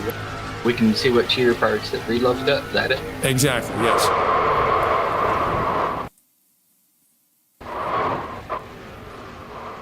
That's what it looks like. Oh. Yeah, that's not good. That is not good. On the pits now, back to live here. Right side tires, obviously they're going to have to change some damage. Or repair some damage. Looks like he's getting full service. Vitor stayed out. Along with Good That's a good Pastor, call. Danny Curo, Keith Hughes, Johnson, Jessica Shelton, Josh Mercurio, Austin LaPlante. I think that's JPL back there. For a few of the cars that stayed out.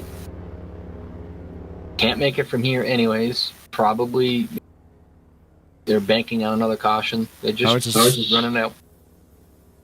Yeah, I was going to say the same thing. Vitor opting to stay out. You're in front of any problems. Yeah. Hoping that if there's one more caution within the last 40 laps, that's when you go. And then you know you can get to the end. You do not have to pit again. Jonathan Peavy has retired. Engine piston. That's not good. Yeah. current fastest lap of the evening, a 46.693 second lap at 192.8 mile per hour. Randy Waugh.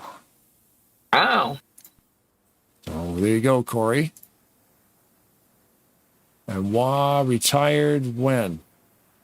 He was one of the first ones, actually. Yeah. So he's actually had that lap for the entire race. He's 34 laps down. Nobody's beaten that lap. There's still time. Yeah, still time. Breedlove's coming down the pits. His car is pretty beat up.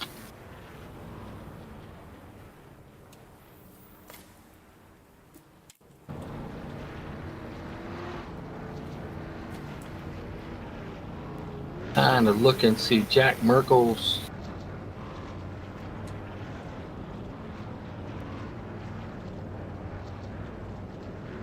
Merkel's back in the 24th position.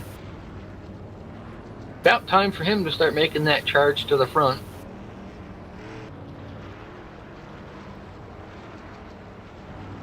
A few bent up vehicles out there. See, Merkel likes to come from the back, really, but on a super speedway, that's a completely different. This is a completely different race. Oh yeah, completely different style.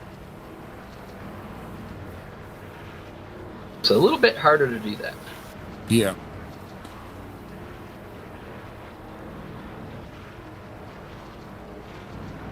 Lights are off on the pace car. Next time by, we will be going green at the beginning of lap 53.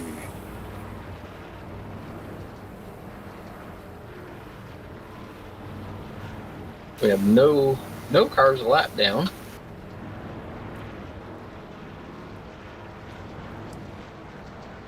We'll have 29 cars out there running tonight.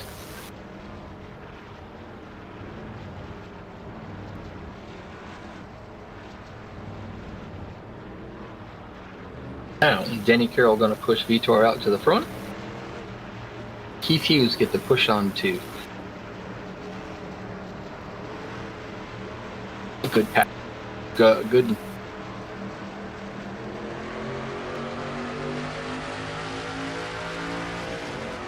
Yeah, good passer. I had it right. Reed loves the other one. I was kind of got myself messed up there. Oh, Vitor decides to go to the high line. Let's see that. Now he's going to come back in the low line. Kind of a common theme. They just try to play the sides to see which one's going to go better. Yeah.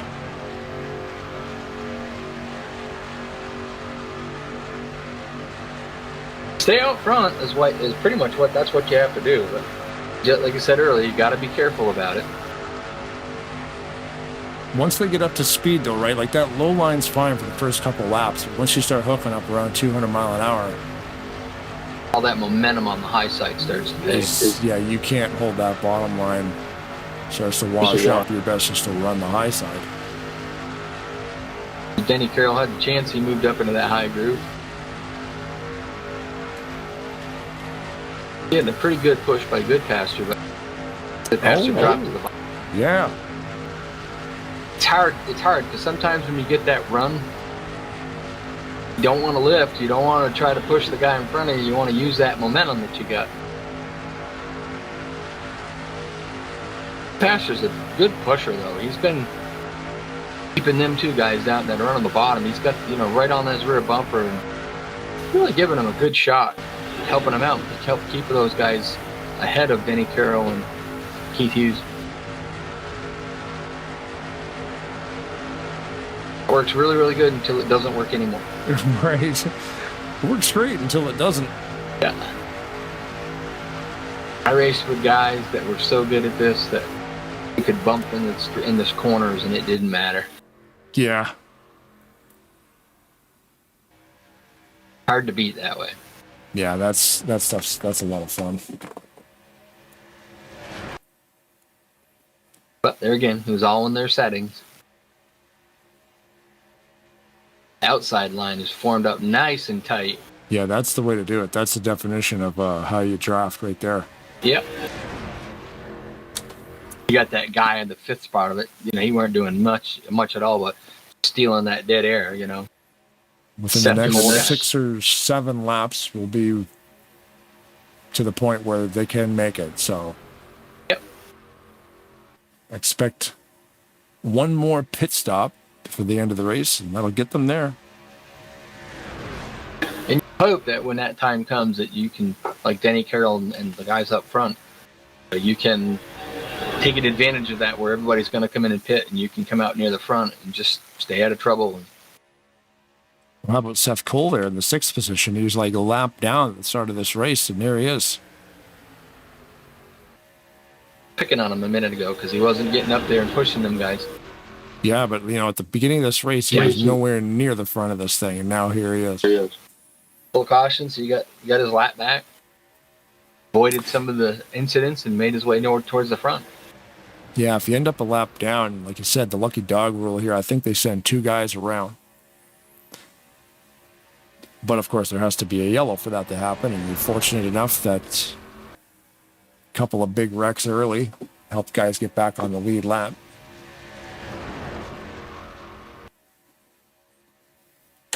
Just looking, I think we got a caution, or do we? Nope. Jack Merkel. And, you know, Robert Breedlove and RJ Bishop, they're running together. Jack he's way back. He's lost the draft. These guys are running the wall, eh? Like, they're right in it. Not a lot of space. Attached to the right side of Seth Cole's car. This lead pack is running that wall.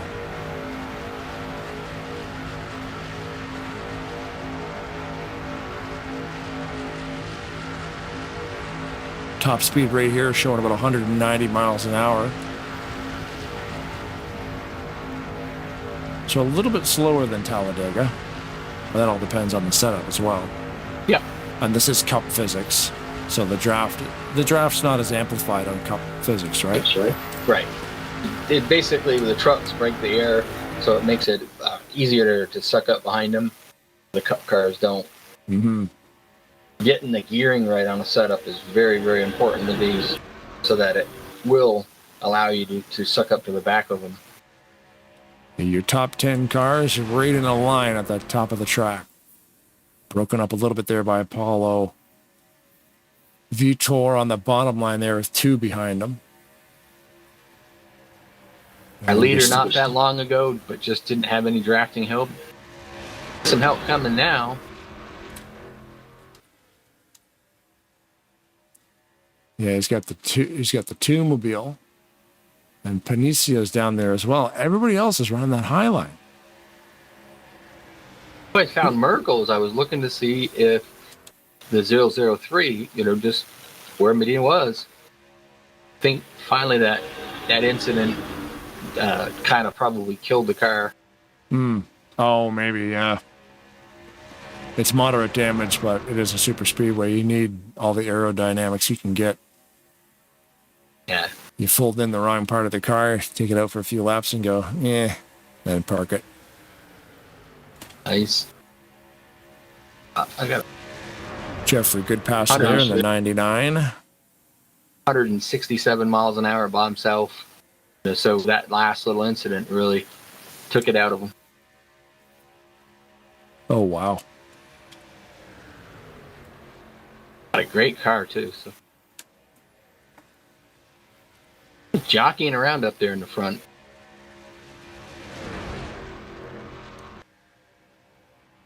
Keith Hughes keeps poking his nose down there, and Kenny Carroll's just kind of cover it as they get ready to lap. The car that was pretty dominant early on had to make a pit stop, got back, got caught up into some other wrecks, and really damaged the car.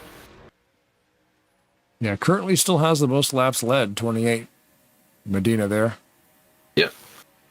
Ain't giving up. That's the good thing too. Not giving up, still going. Yep. Jessica Sheldon drops to the bottom, trying to see if she can get up there and lead. You got JPL behind her. Seth Cole. Vitor. Denny Carroll leading this thing has 17 laps led, so he might be able to take that away from Medina for most laps led in the race. Get the extra bonus points on top of leading one. You also get more bonus points for leading the most.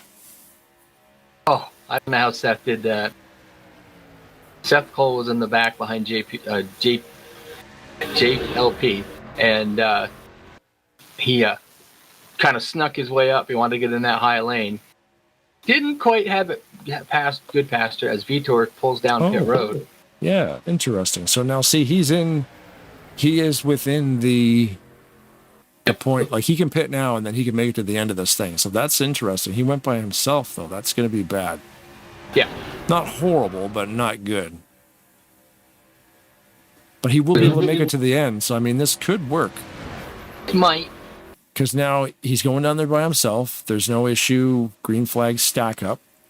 He's on pit road now, so if the yellow comes out right now, he's fine. He can still get service. Yeah, and come back out. Yep. And then if everybody else pits, it would move him right back towards the front. Yeah, he'd be right back to where he was. Yep. So the 41 was leading this race. It's now the 82 of Keith Hughes. We're doing some jockeying up there. Seth Cole was kind of changing lanes a little bit. He made some moves that I didn't think he was going to be able to make it happen, but he was able to get it up there in the high line. Then he moved back down to the bottom line. Got good passer right behind him, giving a good push. Jessica Sheldon are behind good passer. Of course, Keith Hughes, he was our Daytona winner earlier in the season, out there leading for the first time tonight. Be a tough competitor to beat. And in that initial, the first race at Daytona to start this series off, the season, we had 21 lead changes with 11 different leaders, like 11 different drivers.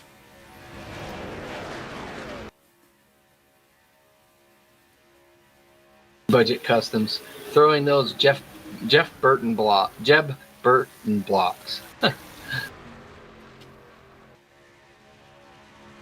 Burton runs in the Xfinity series. Oh, okay.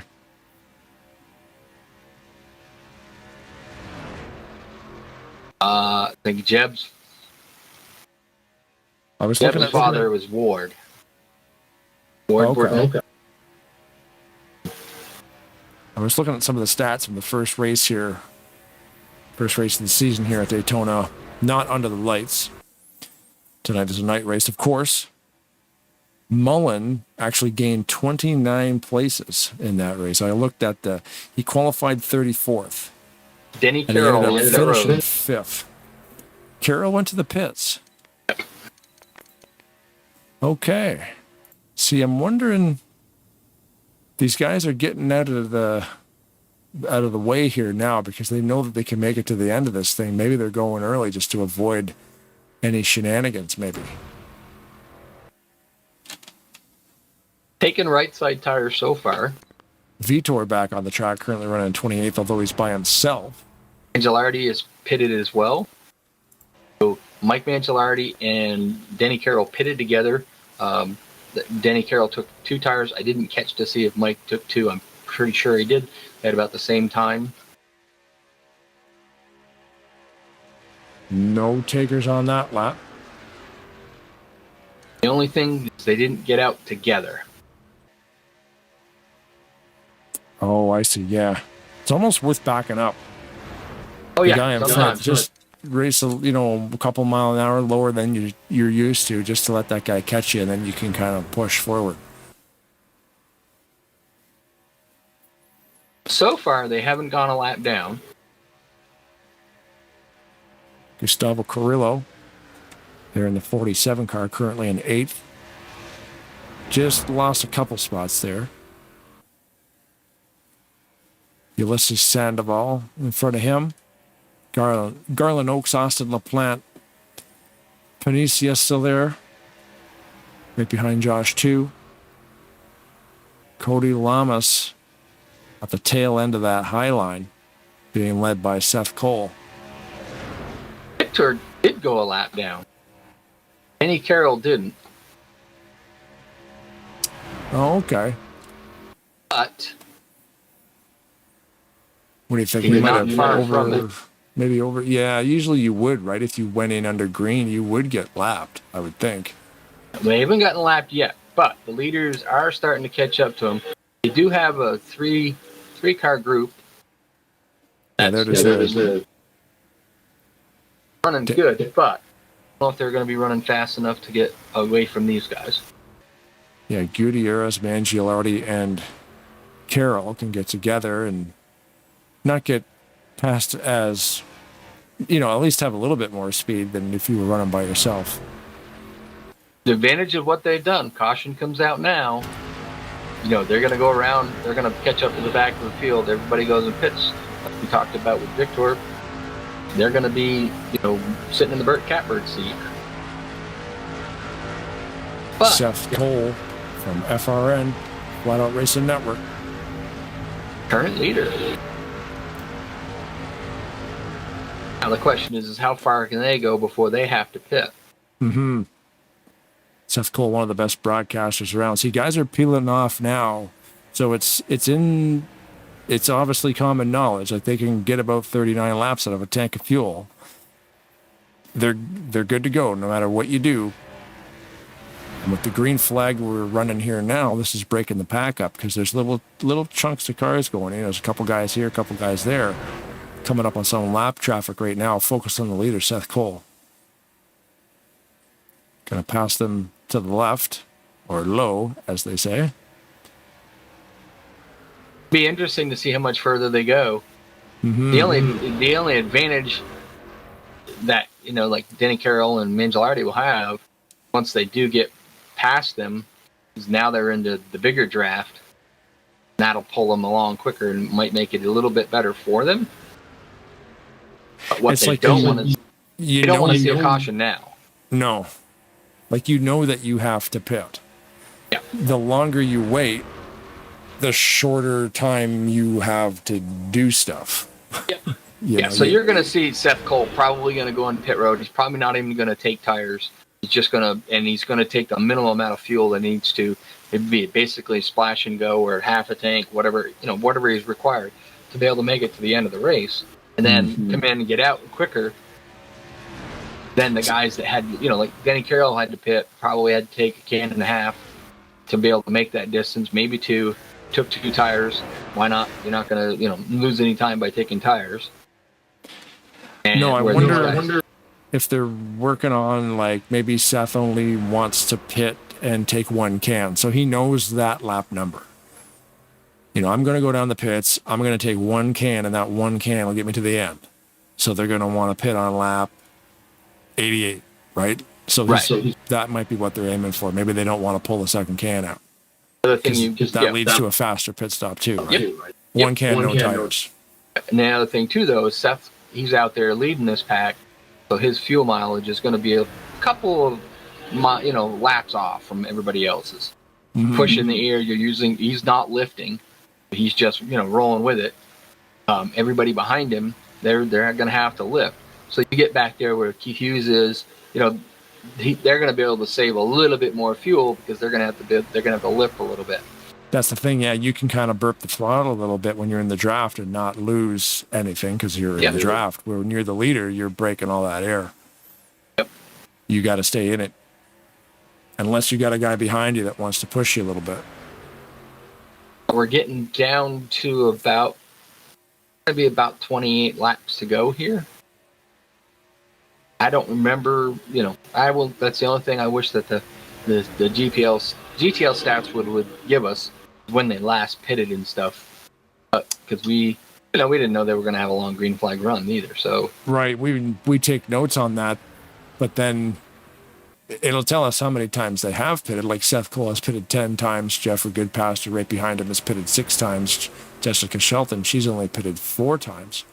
Pavlon has only pitted 3 times. But there they are, 1, 2, 3, 4. Just different when the cautions come out. And some people like to pit, put fuel in there, maybe some tires, and try to use that fuel strategy And kind of that's what they're doing now. I mean, you get these guys out there, they're running longer laps because they pitted where it was like the last 2 cautions, and either Vitor or Denny Carroll or Mangialardi even, they didn't pit for a couple of cautions there. So they're kind of got stuck there, stuck in a situation where they've just got to hope that these guys pit and they can make it up. And the reason Seth Cole has so many pits is because he went a lap down early, so he was just going in. Because you're not going to lose nothing. You're at the back of the pack, you might as well go in. And there's no tire limit here at Maverick. Some leagues will have limits on that type of stuff. Like, hey, you get 6 sets of tires. But okay. So you can only pit 5 times. Like we were talking about with Denny Carroll and Mangialardi. So currently, Denny Carroll is the 7th car in line. He's 1 lap down, but he's in that lead draft line. By staying right where he is, when they start peeling off and pitting, if they all do it at the same time, it's not going to be a big benefit for him. But if they do it like one at a time, I think Ricky Johnson just pulled down pit road.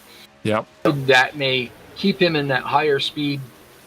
He might be all right. It all depends on how their pit stops go. Where they have to if they can take less fuel, it's not going to take them long to get in and get out. Yeah, this is interesting pit strategy because, especially green, I wonder if these guys are thinking maybe there's going to be a yellow flag, but there's a dirt cloud there. Yeah. Somebody went mudding. I mean, there's the potential for a yellow, but everybody's settled into a groove right here and nobody's pushing it. Because they have to get that pit stop down. Of course, the one thing that Denny Carroll doesn't want to see is a yellow. Now, granted, him and Mangialardi would be the 2 lucky dogs at current. They would be the 2 lucky dogs, and they'd be able to come back, go in, take 4 tires, fuel, whatever they want to do, come back out, but they'd be at the back of the pack. We're getting down to it where we're getting closer and closer to 20 to go. You're not going to have that kind of time to get back to the front of it. They're kind of hoping for no yellows and green all the way. Yeah, I was going to say, Guillermo Sanchez in the YouTube chat says he wants to hear Crank It Up. You want to do it? Sure, why not? Let's get inside the car, Joseph Landy Pavlon here, and see what it looks like and see what it sounds like. We'll be quiet for a lap or 2. Crank up your speakers because we use a really good sound pack here at Tarnation TV. It sounds awesome if you got a subwoofer, so crank it up.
You're welcome, Guillermo. Yeah, thanks for reminding me. I don't use that thing enough. It is cool. It gives us a chance to take a sip of water. I mean, do it anyway, but yeah, same here. But shut the mics off. Get to hear the sounds of the car is pretty cool. Mm-hmm. Yeah, It's if you just have a about surround sound system with a good subwoofer, just crank it up. It sounds great because that sound pack is the Kyle Petty experience. Somebody recorded real car sounds and made it work. It's cool. Still, you still can't beat Days of Thunder. I'm dropping the hammer. Yeah. Can't tell you how many times I've done that with a surround sound. Just crank it up. Oh yeah. They're starting to work their way now to the bottom side of the track, so that's a good sign that they're possibly going to be pitting. They're going to need to now because they're getting. Yeah. They're definitely in that window where they could do one Seth can. Cole. Oh, Jessica hit. She hits Jid past her. Yep. They're around. Oh, Jessica's going back up into the track. That might pull a yellow. That may cause a yellow to come out. It didn't. So gives the Lamas the lead with Christian Torres behind him. You think they still have to pit too? I was just kind of wondering what's that going to do with our lap down crew. They see Sandoval sitting back there just behind Denny Carroll in third. Yeah, and you're talking about the guys who went early, like Vitor. Yeah. Vitor, unfortunately, did not have a very good one. The one that made out on it was Denny Carroll and Mingilardi. They hooked right onto that lead draft, and that helped them out quite a bit. Now, Denny Carroll's one lap down, currently third car back in front of the two leaders.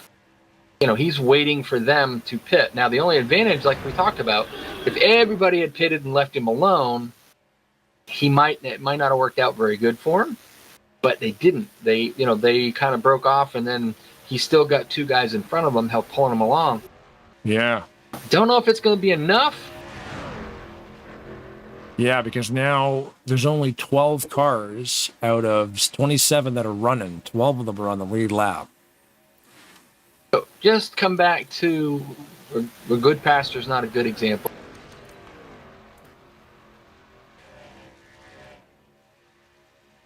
Curious when these guys are going to pit because, like I say, Denny Carroll, who we're focused on right now, is not on the lead lap, but the three cars around him are.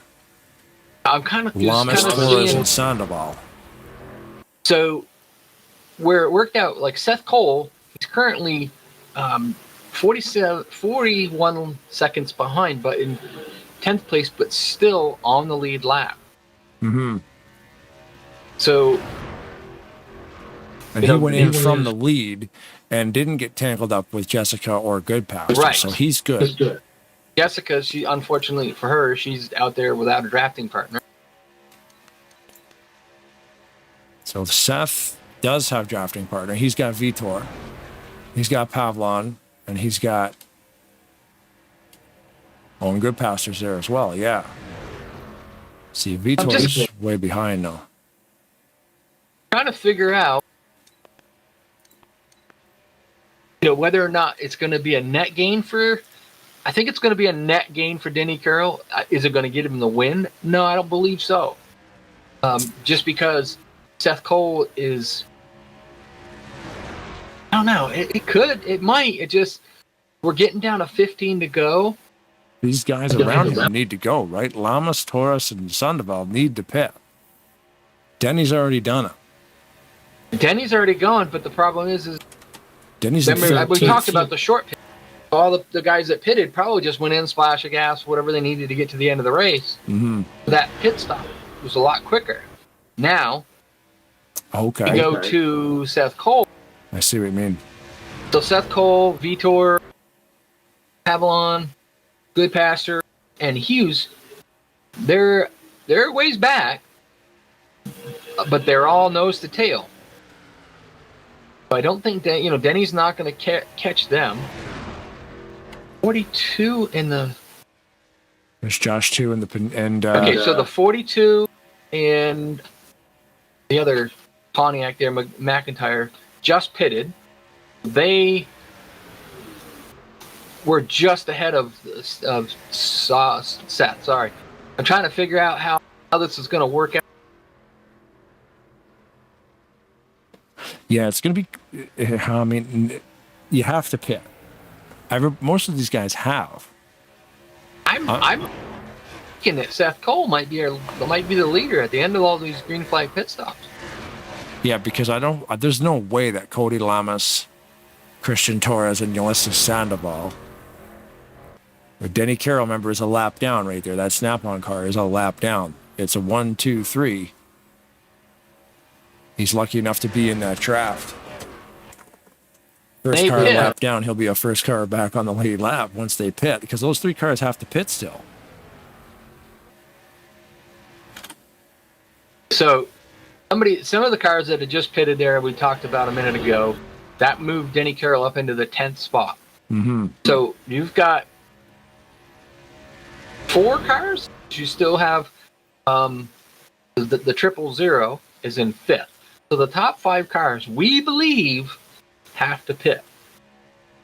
When they do, Seth Cole is going to be your leader. This goes green all the way. Right, yeah, because Seth, Landy Pavlon, Goodpaster, yeah, they went and pitted. I don't recall seeing Lamas, Torres, Sandoval, and 2 pit. And Alfu Panicia as well.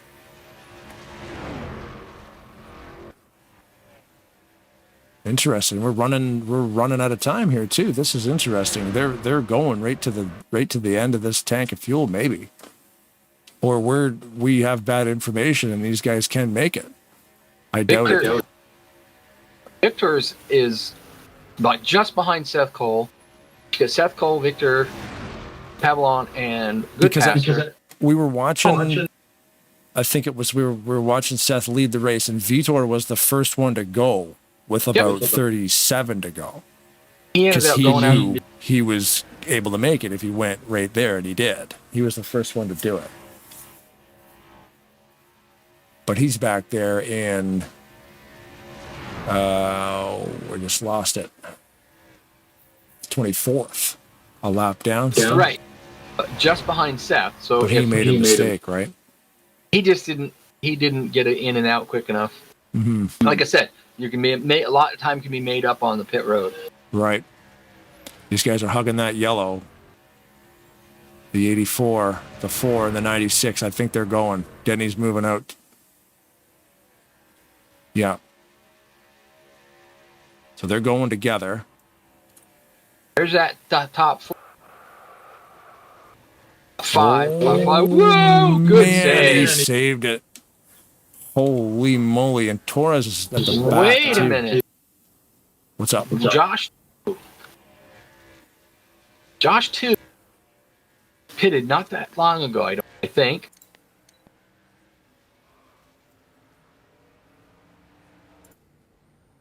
Trying to find him. The leader was... Okay, he's got damage. He's got almost a 20-second lead over Seth Cole. And the 4 cars that were in front of him all just pitted. Right. I'm focused on Josh Cole right now. You think Josh 2 could pull one out? I don't know. No way. He's got 9 laps, and they're right behind him. Yeah. They're just raining. He's so slow with the damage he's got. They're going to go flying by him here pretty soon, probably down the backstretch. So that's not going to work. I think Seth Cole is going to be your leader. Now, is he going to win it? We don't know that. He's got 4 hungry dogs right behind him. At least 3. One of them's a lap down. 3, yeah. Vitor in the green and the green car there with the Brazilian flag. He's a couple laps down. I think he's just 1 lap down, actually, Vitor. As predicted, they drive around 2. So at the line, currently right now I'm looking at Cole. He's being scored in 6th. So we're going to see right now when he hits the stripe. 4th. So 90. Okay. Panicia's next. Sandoval. Panicia's next, and they're creeping up on him pretty quick. They might just go right around him. I mean, Seth's not going to soak this guy up into the draft. He's just going to pass him. Yep. He'll be able to blend in. And then there's Lamas and Sandoval. And Sandoval and them, and he probably just took less fuel, got in, got out. But that momentum that you got the 4 cars that are just nose to tail, the momentum they got, they're going to eat them right up, I feel. This is, man, these fuel runs, we've been green for almost 50 laps, I think. That's awesome. Because we've been talking about this fuel window thing, and it's a 40-lap fuel window. So, yep. So now, what does Sandoval do? I don't know, man. Now, does he start putting the block on? Sandoval could make it too wide right here, and then they've got to bump draft somebody. Yeah. What do you make, a wall? And look at that lap car set the pick. They couldn't. Lamas is pulled down to try to make a pass. Okay. But nope, that's not going to happen. Sandoval. Ooh, dude, that was brave. My. That was brave. He's still doing it. He lost a lot of momentum, but Seth lost the momentum. But I said they got to build a wall, and then Lamas moved out. He did, and did it. And man, Cole let Sandoval know that he was there. He got him. You're right. They went side by side. They built the wall, all right. Went side by side. Said, "You guys are going to figure out a way to get by us." Yep, that's what you do, right? So you got to come underneath. He's trying. Oh yeah. Now, Lamas is getting a push by Hughes. Oh, Cole in the middle. Oh, and Landy Pavlin up top. 3 wide versus Sandoval. Oh man, they're Victor bouncing. just kind of bowed out. I think he knew he was a lap down, and there was no reason for him to get involved in this. So. Good move. Yeah, that's a veteran move right there. Let these guys race it out, man. 5 to go. Jeez, look at this. This is crazy, dude. This came down to a few miles. 7 drivers that could win this. Yeah. If you use it back just a little bit, all he's got to do is just suck up behind one of these guys and just roll up there. Sandoval's they're running hard on the high side. Almost got the lead on the bottom. The whole entire field pitting within the last 40 laps at random times, too. Almost went, look out, car. Whoo! Josh Mercurio. Okay. I don't know what happened to him, but they made it past him. So now I almost pulled up in front of Sandoval. No yellow. Yeah. And with 5 to go, they don't. No, they don't. Yeah, there's a blackout on yellows. I didn't think that was going to be the smart move, but it actually worked out for him. Sandoval's kind of getting hung up out there with Pavlin.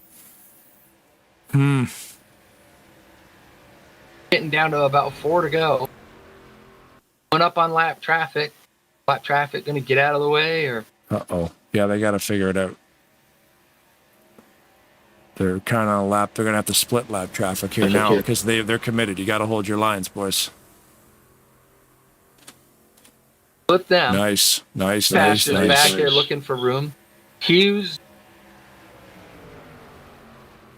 Still anybody's game. Just get a couple of guys that get the draft together and go, and they can make it happen. So between Lamas and Sandoval, Steph Cole put his nose up on the high side. He's got the room. He's got the people behind him.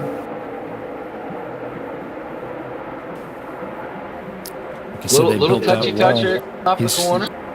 He's going to be able to get around him. Good push by Goodpaster.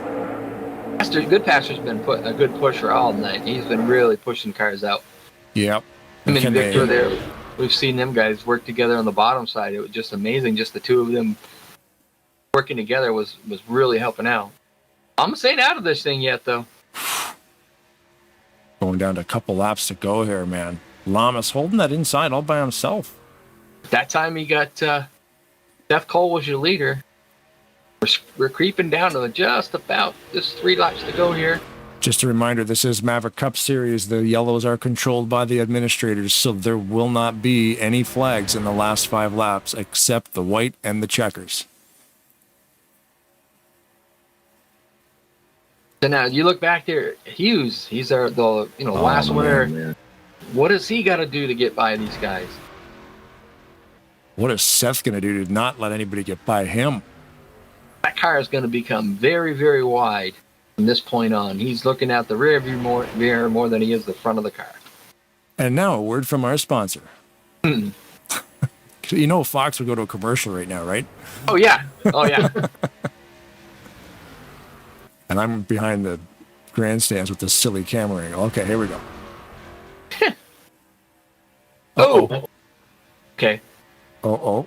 The car disappeared and came Can back. you see I did a flip? Yeah. It's a little bit of lag there.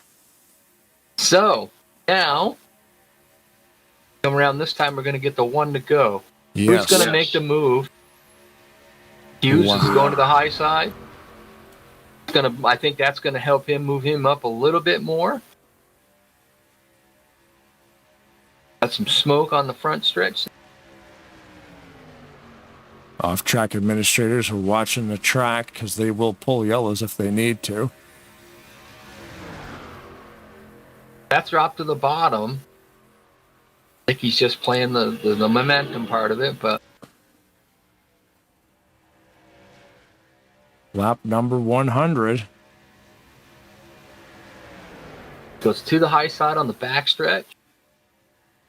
Good Pastor's just pushing, but I don't think that's going to get him up there. Sandoval goes to the bottom to see maybe if he can make that bottom line go. Ooh, that was close. A little bit of a late bump, almost sent up the 000 up into Good Pastor. Seth's in a good spot, man. I don't know. Oh, look at that. Ooh, oh, no. Oh, that was bad. Ow. Oh, wow. So lucky on the end of that he didn't get taken out. What a race that was. Right down to the last corner. Seth Cole found a way. And being lapped down at the start of this race, worked his way back to a win. That was crazy. Unbelievable. We went green for the last half of that race. Yeah, 50 laps. That was a wicked good race. Very, very good race. Seth has the flag. I told you that he was going to be the leader, but I didn't know if he was going to be able to hold it off. The good thing is we can find out how to pronounce Panacea, yeah. Panacea. I think it's Panacea, but we'll have to double check for sure. And then why not just ask the guy himself, right? That's right. Let's see if we can get P up here.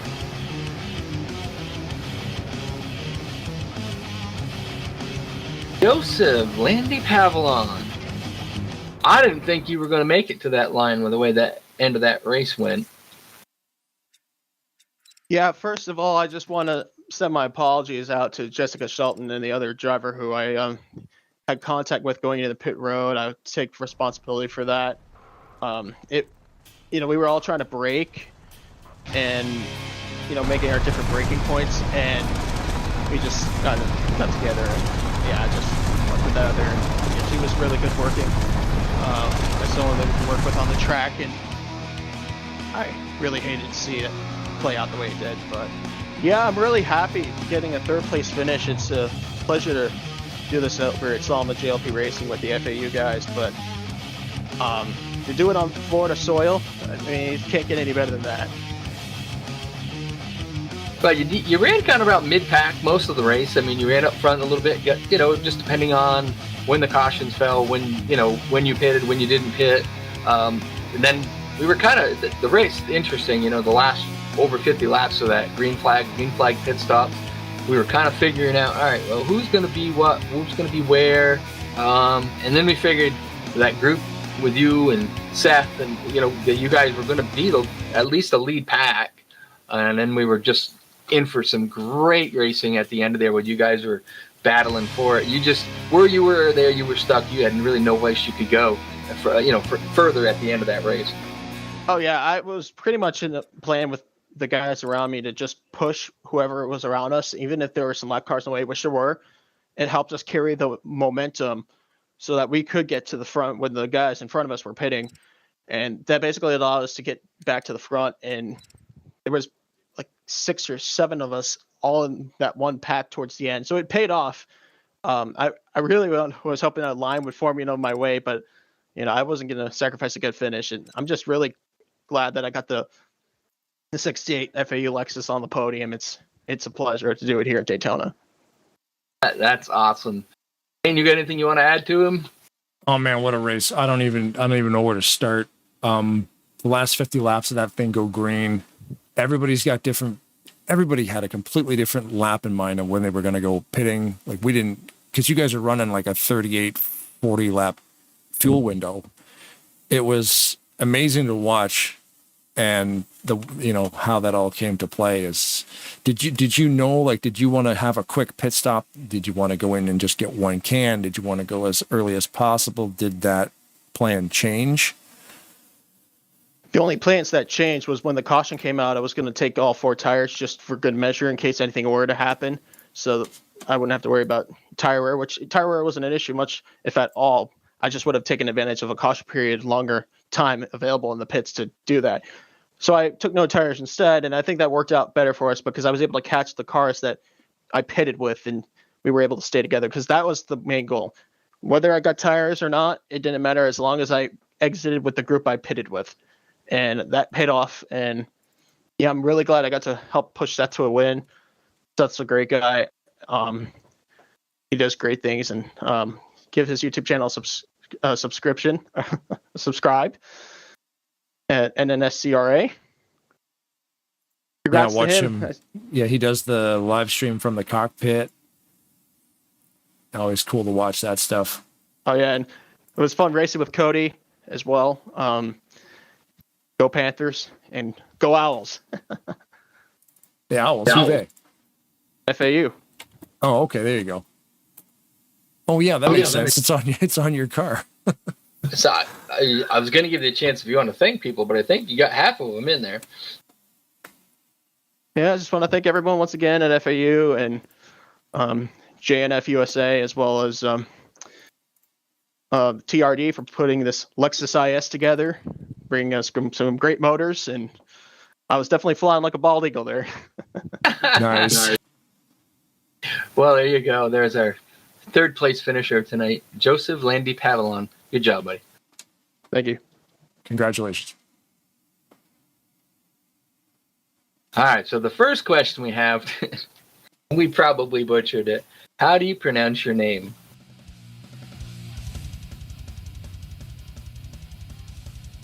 Mr. Panicia.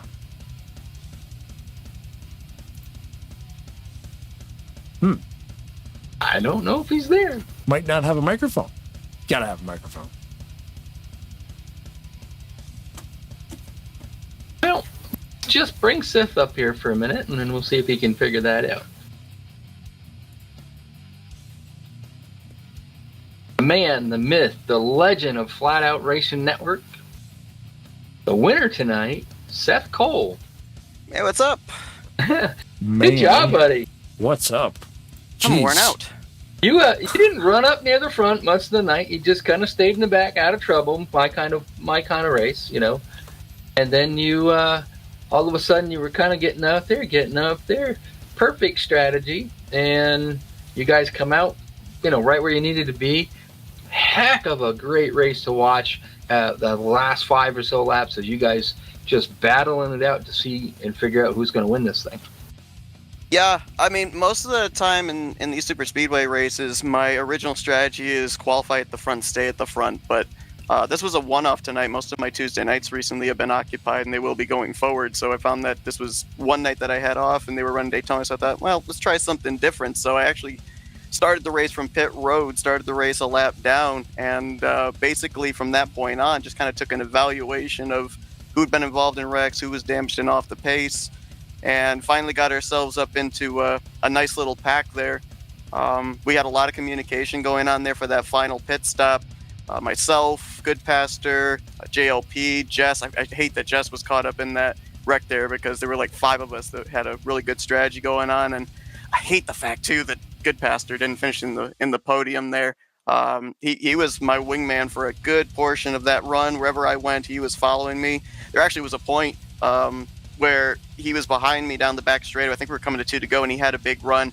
And I was thinking, if you've got it, Jeff, take it. If you've got the run, go for it. I wouldn't have blocked him for it because, I've raced him for many years. I have too much respect for him, and the fact that we've been working together, I'd have been fine if he had ended up winning this thing. And I look back at my F2, and he wasn't there, and he finished 7th, which is good, but I wish he had finished up there on the podium. Also, Victor in the 70, when he was a lap down, he stuck with me there too after the cycle of pit stops. So yeah, tried something different tonight and it worked out. I wasn't necessarily planning on winning this race, but once we were up there with like 20 to go and I saw that I had a shot, I was like, we'll go for it. Why not? Yeah, and I look at this, the guy's racing and he's still taking notes. Yeah, pretty much.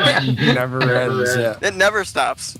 That was good. No, like I said, it was kind of fun during the broadcast because we were trying to figure out, this and that. And I'm like, no, wait a minute here. I said, Seth, that group. I said, Seth's going to be your leader when this is all said and done. If we don't get a yellow, I said, I think he's going to be the leader.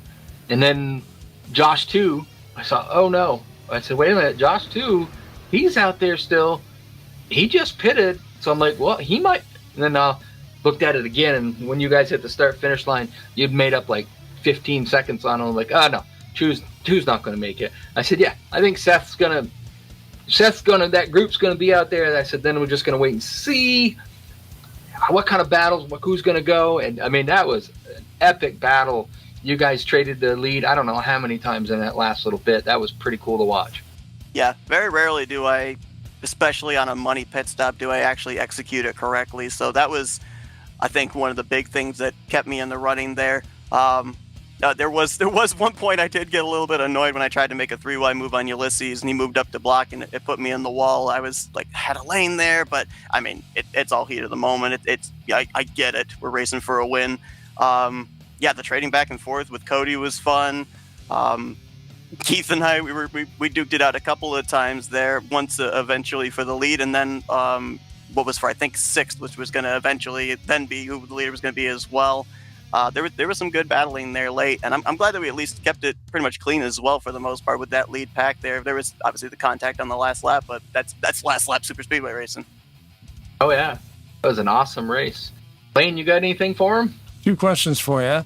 Do you know if Mr. Panicia has a microphone? That I do not know. Yeah. Because most of the time, I have the Maverick TeamSpeak turned down a little bit lower. Oh, okay.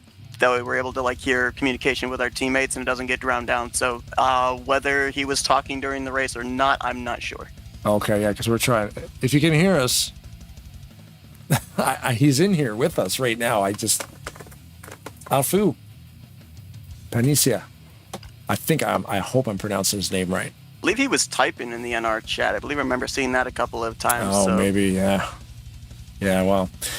Second question was, what's Split Fiction? Because you always got cool-looking cars, man. We're just staring at it right now. What is that thing? Obviously, it's a video game.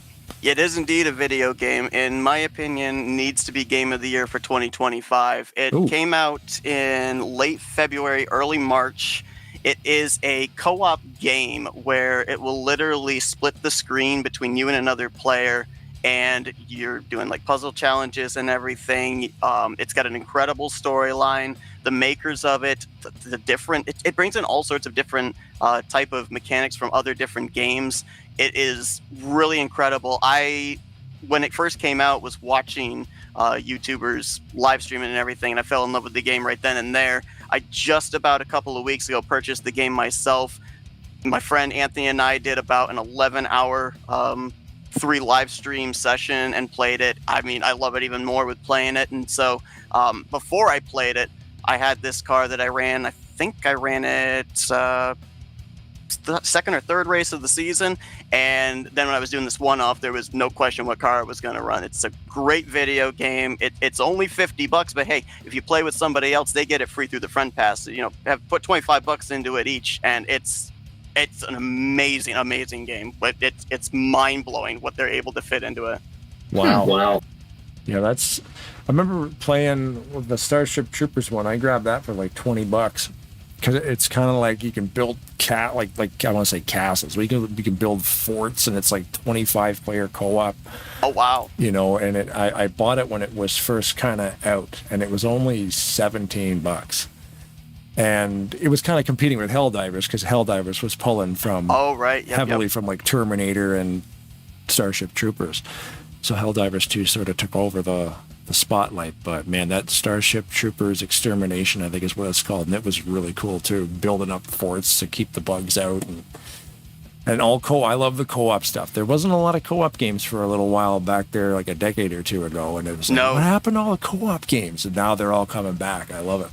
Yeah, no, it's an incredible video game. I highly encourage anybody that likes playing the game with a friend, go out and get it. It's incredible. And shout out to GTA 6 for being delayed, because otherwise they probably would have gotten Game of the Year for 2025. It at least gives Split Fiction a chance here this year.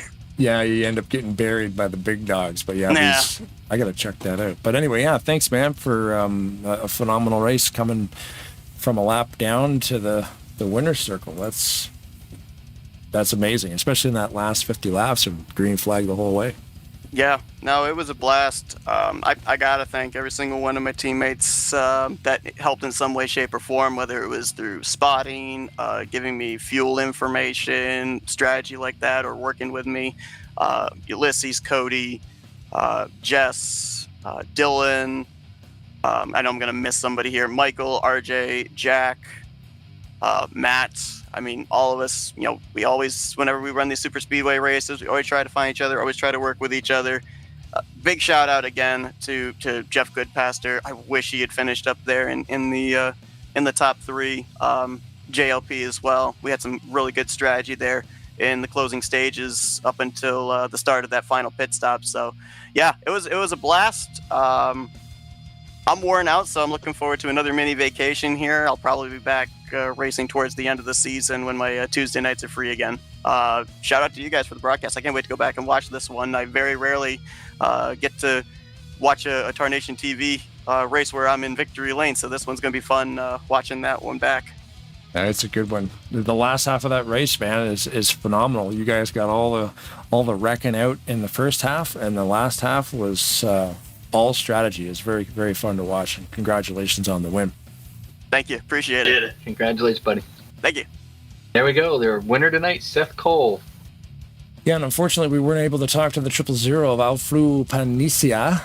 Hopefully we said his name right. That's possibly, yeah, possibly a language barrier, possibly no microphone. Either way, congratulations to him as well, because we've got the 1-2-3 finish there of Seth Cole, Panicia, and Landy Pavlon in glorious fashion. And yeah, the whole thing changed at the last second. We were watching it while Seth was talking.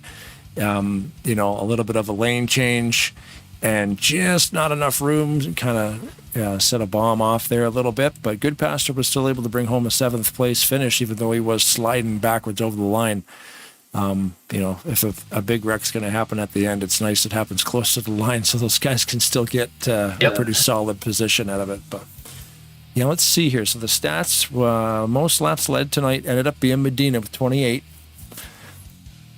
And we had 8 cautions for 24 laps, so that's lower. The first race had 12 for 36. Today we were 8 for 24. Lead changes tonight, 14 with 10 drivers. What did we have at the first Daytona? 21 lead changes with 11 drivers.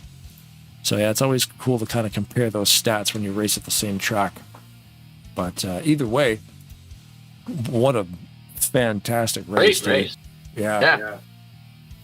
And we get down near the end of it, and we didn't even really know what was going to happen because we just started trying to figure out who pitted, when they pitted. You know, how is this all gonna play out? And then like I said, I kind of figured that Seth and that group were going to be the ones. And like I said, we knew Seth was going to be the lead car out of that, but we didn't know if he was going to be able to hold on to it. He was able to do that, but it was a lot of fun watching them guys trade, you know, positions, move up, down, left and right, a little bit of bumping, a little bit of banging, like he said, and they just kept right on going, and that was a great finish. Yeah, man. So again, thanks to everybody in the YouTube chat that was interacting with us tonight. We got 280 hits on the video. Awesome live hits 280. That's probably a new record. But yeah, man, thanks to Budget Customs for putting their name on the race. That's super cool. Thanks to everybody who interacted in there. And hopefully we did an okay job. Some technical issues at the start. And there's a lot going on when there's a 40-car field. Trying to get angles on everything is tough, but the YouTube chat helped because we were able to catch up with RJ Bishop, and we were able to throw a Crank It Up in there. And, you know, the live chat helps sometimes because we can't see everything. Nope. But I guess that's it, man. I think it's bedtime. Yeah. Hopefully I'll see you Sunday. And if we get back in time and do the ASR race. That'll be cool. Be here Sunday if you guys want to watch some more race in Talladega. The ASR Super Speedway Series over there starts at 7:30. The stream will go live. And, of course, the only race in July here at Maverick, so we'll catch you in August when we go back to Rockingham. And as always, congratulations to the top three with Landy Pavlon, Panisia, and Cole. If the women don't find you handsome, they should at least find you handy. Keep your stick on the ice.